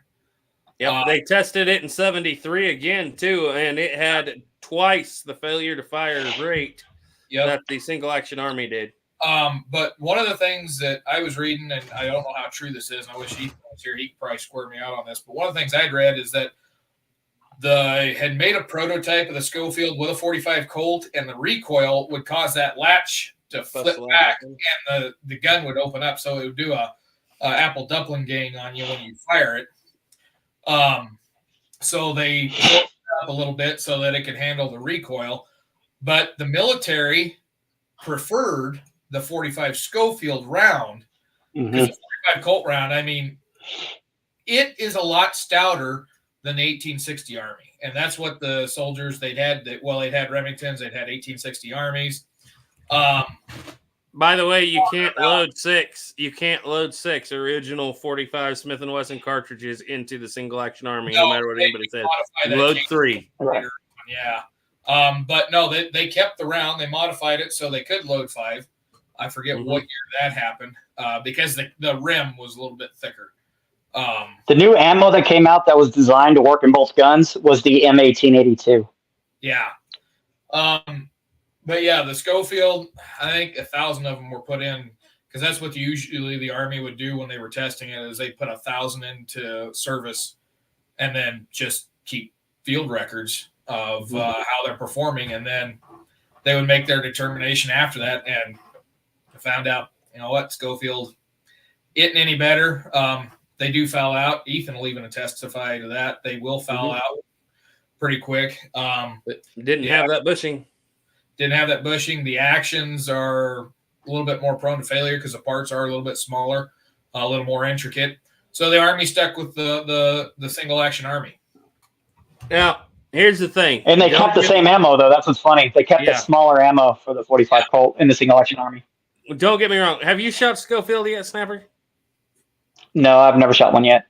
I've had extensive, at least with replicas, extensive time behind a Schofield. Duke's had quite a bit of time behind our Schofield, I think, right? Yeah, I've shot a few times. I would not argue that it's worse. It shines in its own place. In civilian hands, you're going to go out there and I've said this before, you're going to go out in the street, you're the sheriff, you're going to fight 3 bad guys. You got a speed loader, which did exist, and you got that rapid. You're going to walk out into the street, get in a gunfight, and then come back in. You don't have a shotgun or rifle or any other better options. Yeah. You're going to go out into the prairie for 6 months and maybe not see anything else. You want a single action Colt. The difference is they both shine in their own place. Yep. The reason the military didn't like it is it's more complicated, finer parts, like Duke said, more prone to breakage, which means more parts, and way more expensive. Yeah. And you have to remember in 1873, we talk a lot about the 60 Army, the 73 single action. The military, I mean, not necessarily the cavalry, but for the most part, even officers and stuff, they're like, yay, you have a pistol. You're never going to shoot it. Yeah. You have cavalry. You have a carbine. You use that pistol if they're literally on top of you. Then you have a repeater. It's Yep. never been built around the pistol. Today, if you ask guys in the military today, Ethan will tell you, if you have to use your pistol, we really don't care what you have, because by the time you get down to that pistol, it's pretty well game over anyway. Yep. So they didn't honestly care about the speed loading of it, I don't think. I think they cared about the money and the parts breakage. It was the one reason probably that the single action army went out. Wouldn't you say, Duke? Yep. Not to mention the Army was getting them for, I forget what it was, $17. Yeah. Something like that. Yeah, they were getting them for fairly cheap. And those And they were expensive. But now what it came down to is that Major Schofield liked the Smith & Wesson design. He just wanted one little change, and it was that retainer latch system, so you could do it with one hand. And the idea was sound, but it was one of those problems of it's a little bit ahead of its time. Mm-hmm. What else was I going to say on that? Well, they even had the Model 3 American Yeah. before that in 69. They had a few of them. They surplus those dudes right out with the Spencers, like gone. They did not keep them. And the funny thing is the military always keep, even if it's obsolete, they always keep what they think is best. Look at the Rogers and Spencers and the 1860 Armies. They didn't surplus those. I know. Forever. Well, Rogers and Spencers, they never even used. Yeah. But they never surplused them because they were really, really good guns. Yeah. But I'm surprised they didn't use those during the shortage of the Colts in the Remington issue and the Indian Wars. I'm surprised they didn't send those out. They had 5,000 literally sitting in storage, and I almost bet they just forgot about them. Literally, probably. You're probably right. Yeah, the Remingtons and Sabater is going to kind of answer and go along with what he said because he's talking about how the natives liked them. But the Remingtons, the Army by the end of the Civil War had purchased almost an equal number of Colts and Remingtons. It was only 4,000, 5,000, 6,000, 10,000 difference. It wasn't that much difference between them. They surplused the majority of the Remingtons. The Colts that they surplused were Colts that were pretty much at the point of being completely worn out. And so the reason why the natives had their hands on a lot of Remingtons is, guess what? They get surplused out. Trading posts at the agencies buy them up, and then they turn around and they sell them to the natives because you know what? They can make a pretty good profit on them. So yeah, there were definitely a lot of natives that have. You do see natives that talk about having Colts. There was one native account, and I forget the guy's name, but he was at the Fetterman fight, and he talked about he had a revolver. It was more than likely it was a Colt because if I remember right, he said it was 36 or something like that. But he got it at a trading post only a couple weeks beforehand.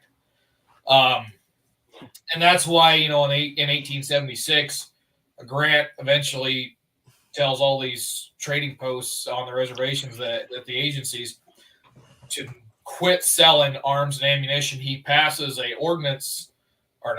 passes an order that says anybody caught with an inordinate amount of ammunition and firearms anywhere near the Indian Territory will have that confiscated as war material. Because these trading posts, they didn't care if these guns were being used against soldiers. They were there for profits. It's the same reason Remingtons and 50-70 trapdoors. Yep. We say they prefer them, but man, it was just easy to get their hands on them. That's what it was. Yep. And, up there around Fort Laramie, during the 1860s, several of the Janisse family worked as scouts for the Army. Well, when 1876 come around, the Army basically told Crook, do not hire these men as scouts. They have been known to be trading arms and ammunition to these natives that are up there in the area. And there were several Genesis that were. There was one of, it was Louis Bordeaux's son, I can't remember his name, was involved in that. And probably some of the Grishaws were involved in that as well. But yeah, there was a lot of trading that was going on up there in arms and ammunition. So anyway, yeah, that's how a lot of them got hold of us, because like I said, yeah, the Remingtons got surplus. Yep. And that's pretty well, guys. We're going to think about shutting her down here in about 10 minutes. We haven't started talking about Thanksgiving yet. Yeah, that's 7 or 7. Yeah, we haven't got to the show yet. Yeah, you know what? That's kind of what happens. I kind of planned it that way, and then I don't know. We get carried away in the conversation, and then what do you know? Thanksgiving's over. Well, I'm thankful for Colts. I'm really thankful for trapdoors, even though Duke doesn't like them. I didn't say I don't like them. I just said they weren't the best. It comes down to it, when you're in a fight, you're going to take what you can get. Ejection versus extraction, man. Yeah, exactly. Mm. But I said earlier that I talked about Posey Ryan, so we can finish out with that another little history there. Whenever you're ready. All right, so so up there around Fort Laramie, there's this guy named Posey Ryan. If I remember right, he shows up latter 1860s, and he sets up a couple miles away from the 3 Mile Hog Ranch. I'm not going to get into what the hog ranch is. You can try to take a wild guess. It was not. They weren't big, so I'll put it that way. So he sets up down there. He's got a cabin, little trading post where he's doing business, and he's there for quite a while. And then one day, kind of getting closer, late 1880s, early 1890s, I can't remember the exact year, he comes home and finds out his wife has taken out on him. But to add insult to injury, she took all of his money with her. Left a note, said she was going to Cheyenne. She's tired of being married to him, because Posey Ryan had a few native women that were hanging out around his place, and I imagine that they were his wives too, and she didn't like it. But anyway, she takes their kid, goes down to Cheyenne. Well, Posey Ryan wants his money, so he goes after her. And it's a Sunday morning, and she's having dinner in this restaurant, and Posey Ryan finds her, walks into the middle of the restaurant, pulls out his Colt revolver, and puts one right between her eyes in front of God and everybody having their lunch. And he's arrested, and he's taken to trial. And a lot of the people in the community that knew Posey Ryan wrote letters saying, that he was in the right. And the court even agreed with him that, yeah, she stole his money. He had every right to shoot her. However, he had no right to shoot her in front of people trying to have their lunch. And so he gets convicted of murder. But considering the circumstance, she stole his money, he's not hung. He's pretty much commuted to a life sentence, several years in prison. And the local community writes letters, and, they finally, he gets released from jail, basically gets a pardon from the governor, just in time to go home and die from illness. So if I remember right, he was in for like 12 years. But that was Posey Ryan, one of the many characters up around Fort Laramie, and good friend of mine that I go up there and I hunt on his ranch quite often, and I help him split firewood and such. When his dad moved to that ranch in the 60s, when they bought it, they moved from a little town in Nebraska. They bought that ranch. There was 2 cabins there. One was the one that was being lived in by the people that sold it to him. And I guess they were so poor they didn't even have an outhouse. They just chopped a hole in one corner of the cabin, and that was the outhouse. So they bought that. They fixed it up. They built a nice ranch. And then my good friend had the pleasure of tearing down Posey Ryan's cabin so that they could have their cornfield right there. So I've been on the grounds where Posey Ryan's cabin was at. Like I said, we found some stuff in the old dump site from when he was there. But it was funny as my friend, he likes to do the artist rides, what they call them, was where basically it's living history, and you dress up, and these artists, photographers come in, take pictures, and then they do paintings and stuff with them afterwards. He likes to go to those, and I told him, I said, Sam, you can save yourself a lot of traveling. I shouldn't have said his name, but anyway. So you can save yourself a lot of traveling if you just go out here and build a cabin. And I'll never forget his words is, why in the bleepity bleep would I build a bleepity bleep cabin when I already had to tear that one down out in the cornfield? Oh, that's a good. Salvatore said Black Elk mentions getting his 1860 Army from his aunt, who was a loafer from Fort Laramie. Yep. Yeah. Oh, nice. That too. I might as well get into that. We're on a history kick, and I haven't docked history for so long. I'm kind of and having withdrawals from it. So yeah, there was That's what we're here for, buddy. That's what we're here for. Yeah, there was a group of natives of the Lakota tribe that hung around Fort Laramie, and they were referred to back then by people on the post as the Laramie Loafers because they just lived there all the time. There were several attempts to have the Laramie Loafers removed. Once was during the 1860s, and they did move them eventually. The first time they tried to move them, they were going to force them to go to the east, pretty close to where the Pawnee were at. And if you're not familiar with the intertribal things going on, the Pawnee and the Lakota are enemies. Mm-hmm. Well, this particular group, realizing they're going to go to the Pawnee, they don't want to go anymore. And so they rebel, rise up, however you want to say it. They attack the soldiers, are escorting them, and Captain Fouts winds up getting killed in that little predicament. And then eventually some of them come back closer to the fort as you start to get closer to Red Cloud's War, because the big thing is these are the people that don't want to fight. They don't want to have anything to do. They don't want to be attacked. And so they're hanging out close to the fort because their idea is we're safe here. But there were some groups. There was one, and it's mentioned in Private Ostrander's book, and I cannot remember what the name of that book is, but it's basically he kept a journal while he was out because he came out at the end of the Civil War and was up at Fort Phil Kearny during the Fetterman fight. And while he's at Fort Laramie, he talks about there was this one native guy that came in, and the old scouts that had worked for the fort there, one of them was old Nick Janice, told him that, yeah, that guy would come around, he'd hang around the fort, and then get a bit of information, then he'd take off. And they knew their village was somewhere close.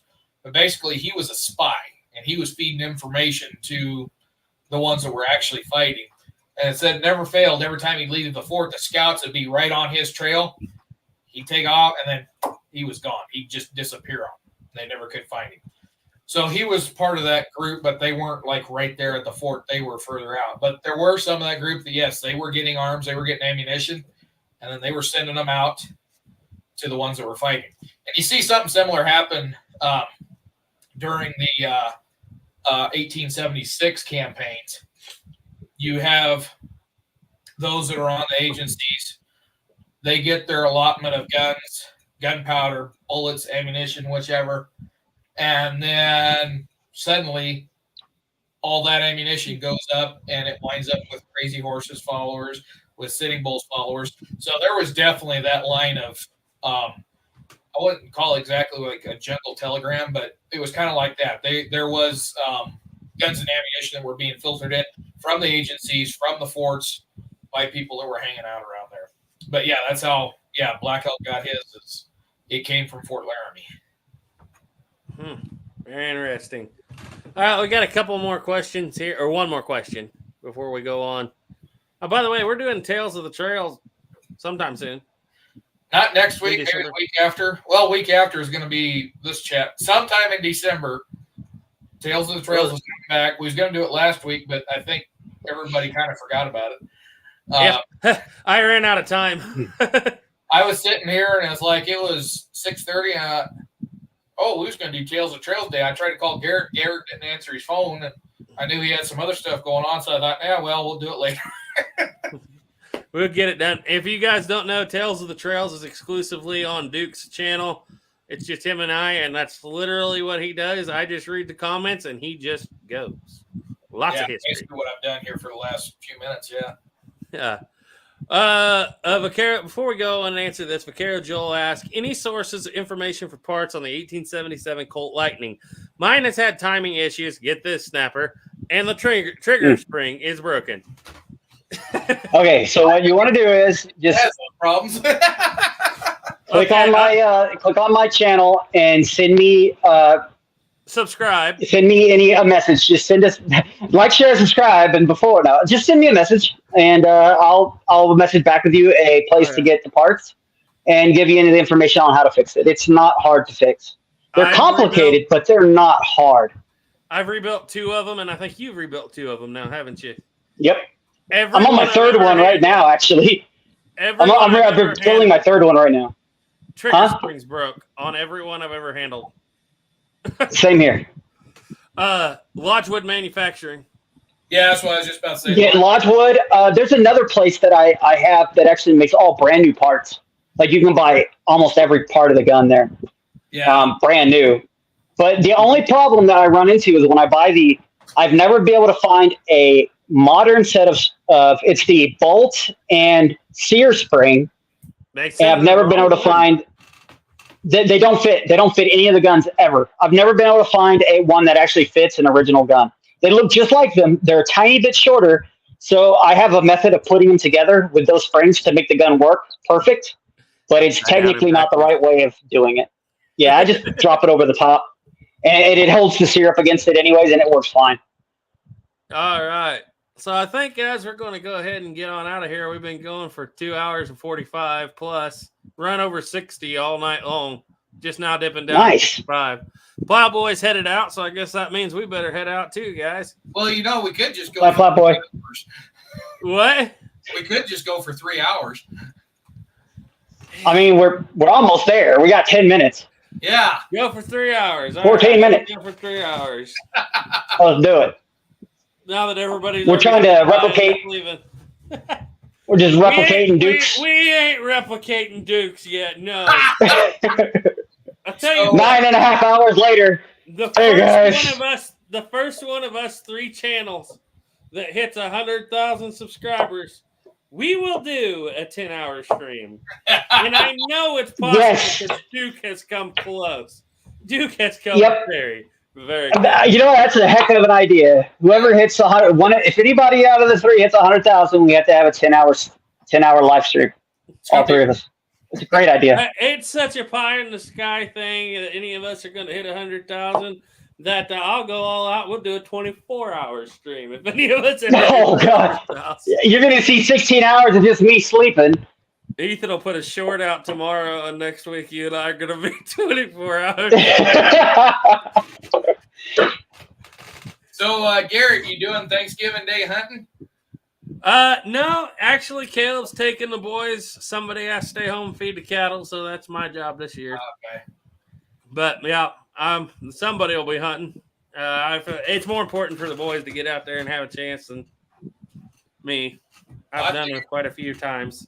Going to finally get to go hunting. Well, I know I'm going to get to go hunting next week. I'm going up to Wyoming, but Dad and I have went out and tried to find ducks around here because if anybody knows me, most of my fall hunting is waterfowl. I've never been big on pheasants. That doesn't mean I won't shoot a pheasant if it pops up there where I'm duck hunting at. It doesn't happen, but unfortunately, the day they showed up was the day they were out of season, and then they landed on the back of the truck, and I could have walked up and grabbed every one of them because I walked within 2 feet of them three birds, and they sat there on the back of the truck and just looked at us. They know when the hunting season is. It's amazing. That truck. The second it's over, they're like, "Oh, I could land in front of you. You can't do nothing about it." Yeah, no, that day, and that would have been the perfect day because before they landed on the truck, they walked out in front of me about 20 yards. I could have had all 3 of them. That's the limit here in Colorado is 3. But no, I like to do a lot of waterfowl hunting, but unfortunately, we've had a fairly warm start to the winter. But come Friday, we're supposed to get 5 inches of snow, so I'm hoping that brings some waterfowl in because tell you what, we haven't had the geese here. I've seen probably 2 groups of Canadians fly over. There's probably 100 birds each. I haven't seen any ducks flying over. And I talked to my buddy up there in Wyoming, and usually where he's at, there's about 3 million geese that are in that area from November to January, and probably about 16 billion ducks. And he says he hasn't hardly seen any other than the few teal that have been hanging out in the area. But, next we have a lot of geese. We can do some, but I figured being that there's not that much around right now, I'm not going to go out hunting Thanksgiving. Plus, I got to work Thanksgiving. So, Yeah. I'd love to. Right I now, think we we're have a going- crap ton of geese at our golf course. It is covered in geese this time of year. just get a blowgun. They're nice and quiet. Yeah.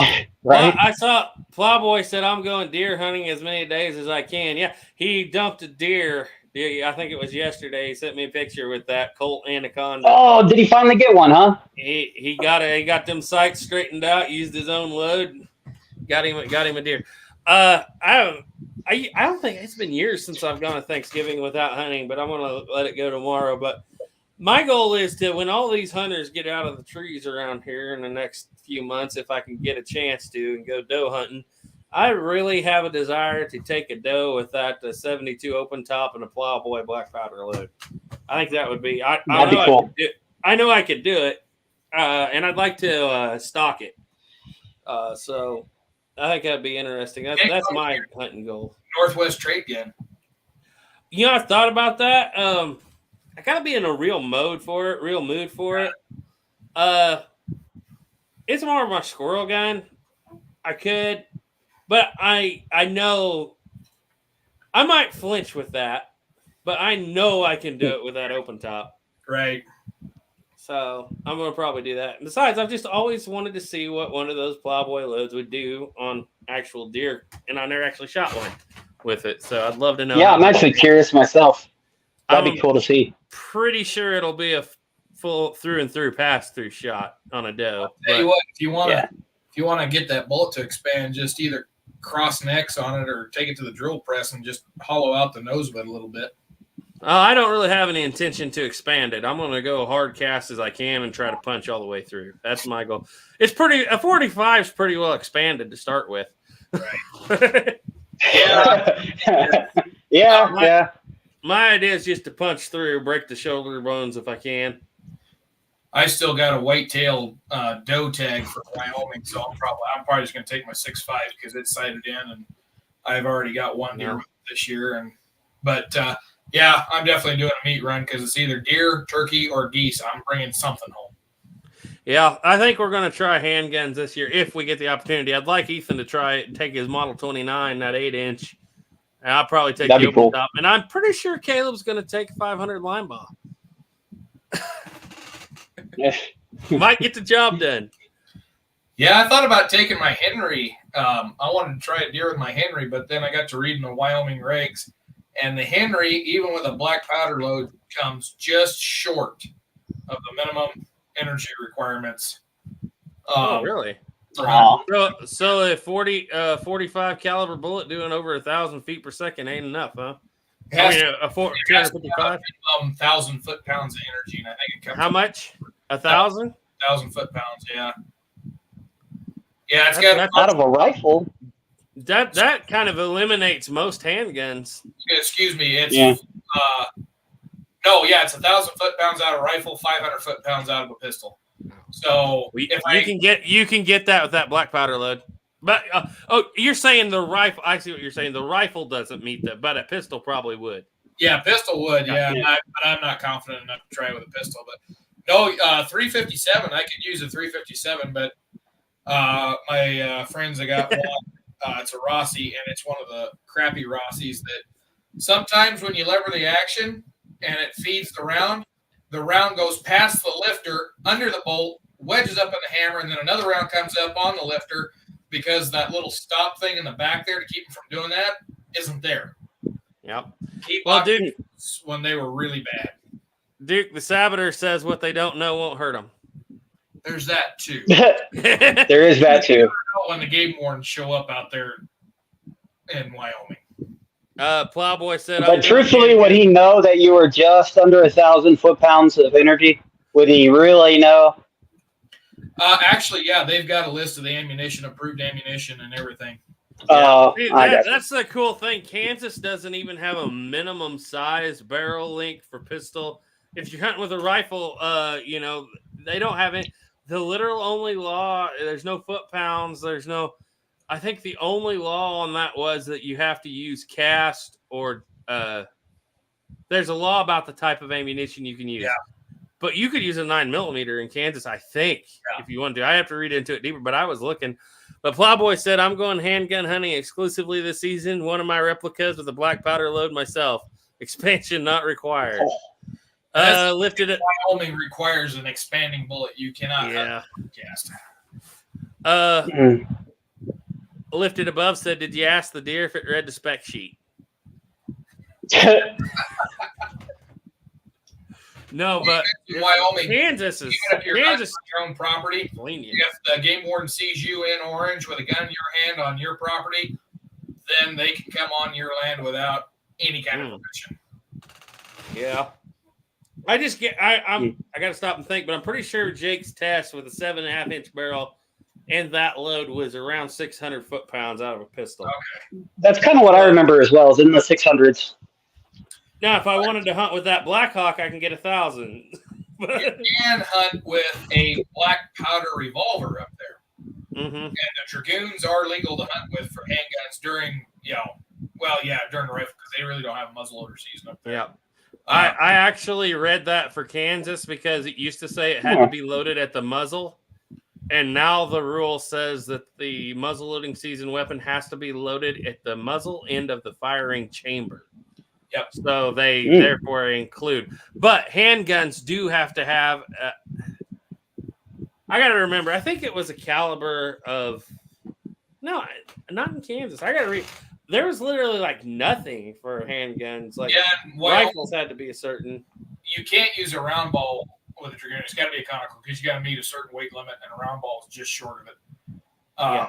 Not gonna lie, that would actually be pretty fun to do. Hunt with a Dragoon. Center fire. I know that. Now in Colorado, or has been in Colorado, you cannot hunt with a muzzle-loading revolver because you are not allowed to hunt with any muzzleloader that can fire more than one round without being reloaded. Yeah, I mean, hunt with a Dragoon. That's basically you got more firepower than you do with a 30-06 with 3 shots in the magazine. I mean, it's obviously not as good. I wouldn't say it's obviously not more powerful, but you have more shots. But it's up there where I'm at in Wyoming. To get a shot that would be close enough for me to take with a Dragoon, it's pretty hard because it's open country up there. It's really open country. I did shoot last year. I shot one doe at 100 yards. I shot my second doe at 25 feet. With a 30-30, and I found that a 30-30 at 25 feet has about an 18-inch climb. Because I aimed for the heart, and I took out her spine. Ouch. Yeah. Well, I didn't hardly lose. I lost one shoulder. That's all I lost. But, yeah, this year I took the one doe I shot. It was funny. It was a fawn. My buddy's sitting there in the blind with me, and after a certain time at night, especially if it's cloudy, my depth perception just goes out the door. It's completely gone. And I can see through the scope all right, but I just can't judge distance. And apparently my buddy has the same problem because he told me, he said, that's a nice looking doe. She's about 250 yards out there.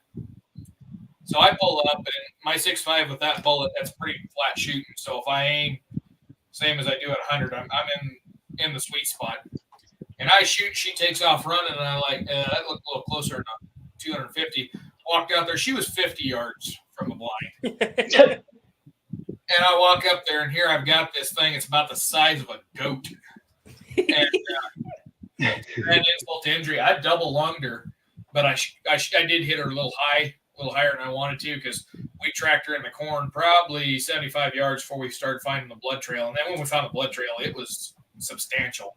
Significant, yeah.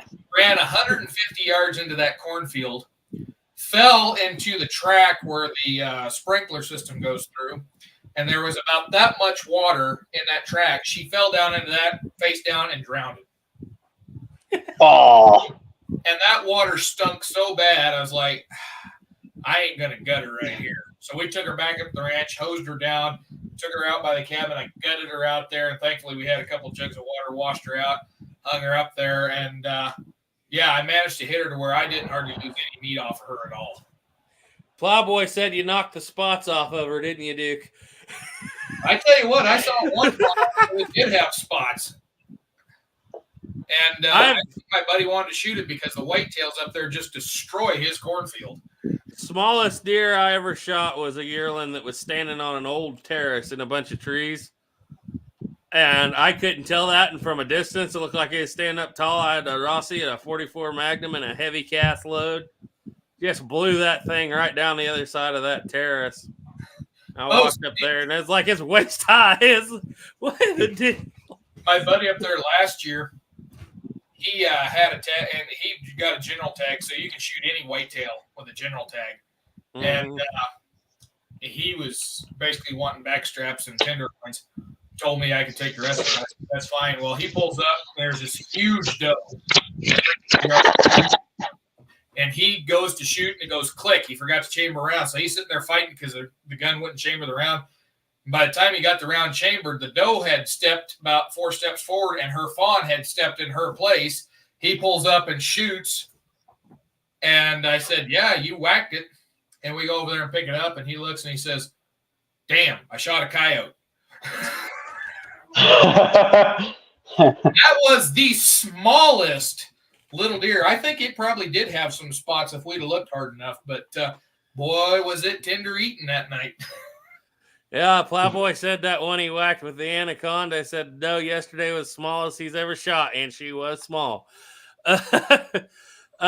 Stephen M. Mann said a few years ago, in Wyoming, a season and arrow was open for muzzleloader elk hunt, only it was too successful, and they shut it down. Yeah, now muzzleloader and rifle are all the same season. The only special season they got is archery, and you have to pay to use that season. So, like here in Colorado, tags are specific to seasons. So if you draw an archery tag, you're only hunting an archery season, which is a month. Muzzleloader season's 2 weeks, and then they've got, depending on where you're at, they have 3 deer seasons up in the mountains. They're the same as elk seasons. So you've got 3 1 week, like first season's 4 days. Second season's 5 days, third season's 14 days, something like that. But up in Wyoming, if you draw a general tag, that tag is good for any unit in Wyoming as long as the season's open. And the way they've got it staggered is you can pretty much start down where I was at around Fort Laramie and go all the way up to Cody, Wyoming, and you can hunt from the 1st October to the 30th of October. But there is a 1 month. It's 1 month. I think it's 1 month.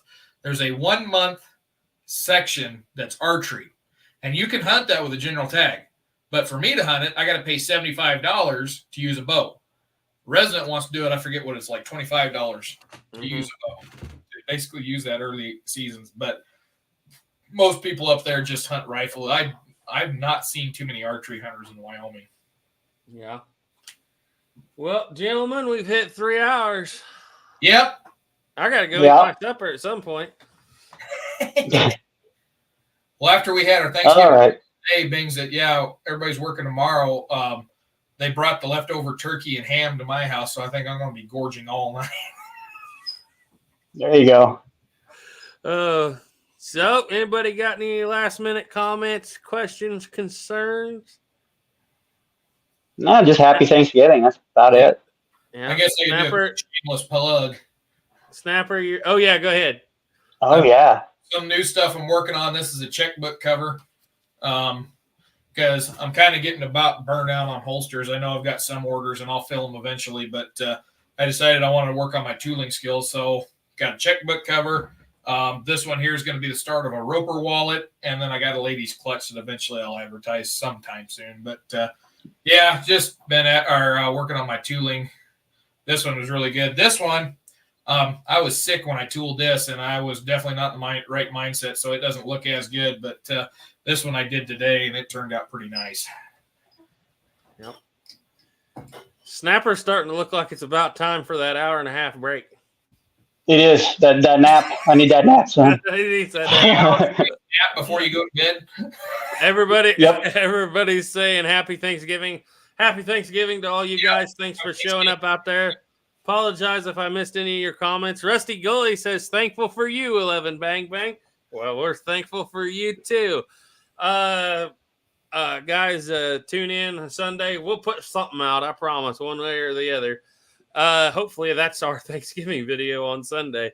After that, I'm cranking up, and we are starting the History of the Trapdoor Springfield. That will be within the next 2 weeks, maybe 3, one way or the other. We got her set to go. I actually have the footage of the 61, even though I don't own a 61. I found somebody who does. Okay, so without further ado, happy Thanksgiving, everybody. Remember, trust in God, keep powder dry. Bye. Bye, guys. See y'all.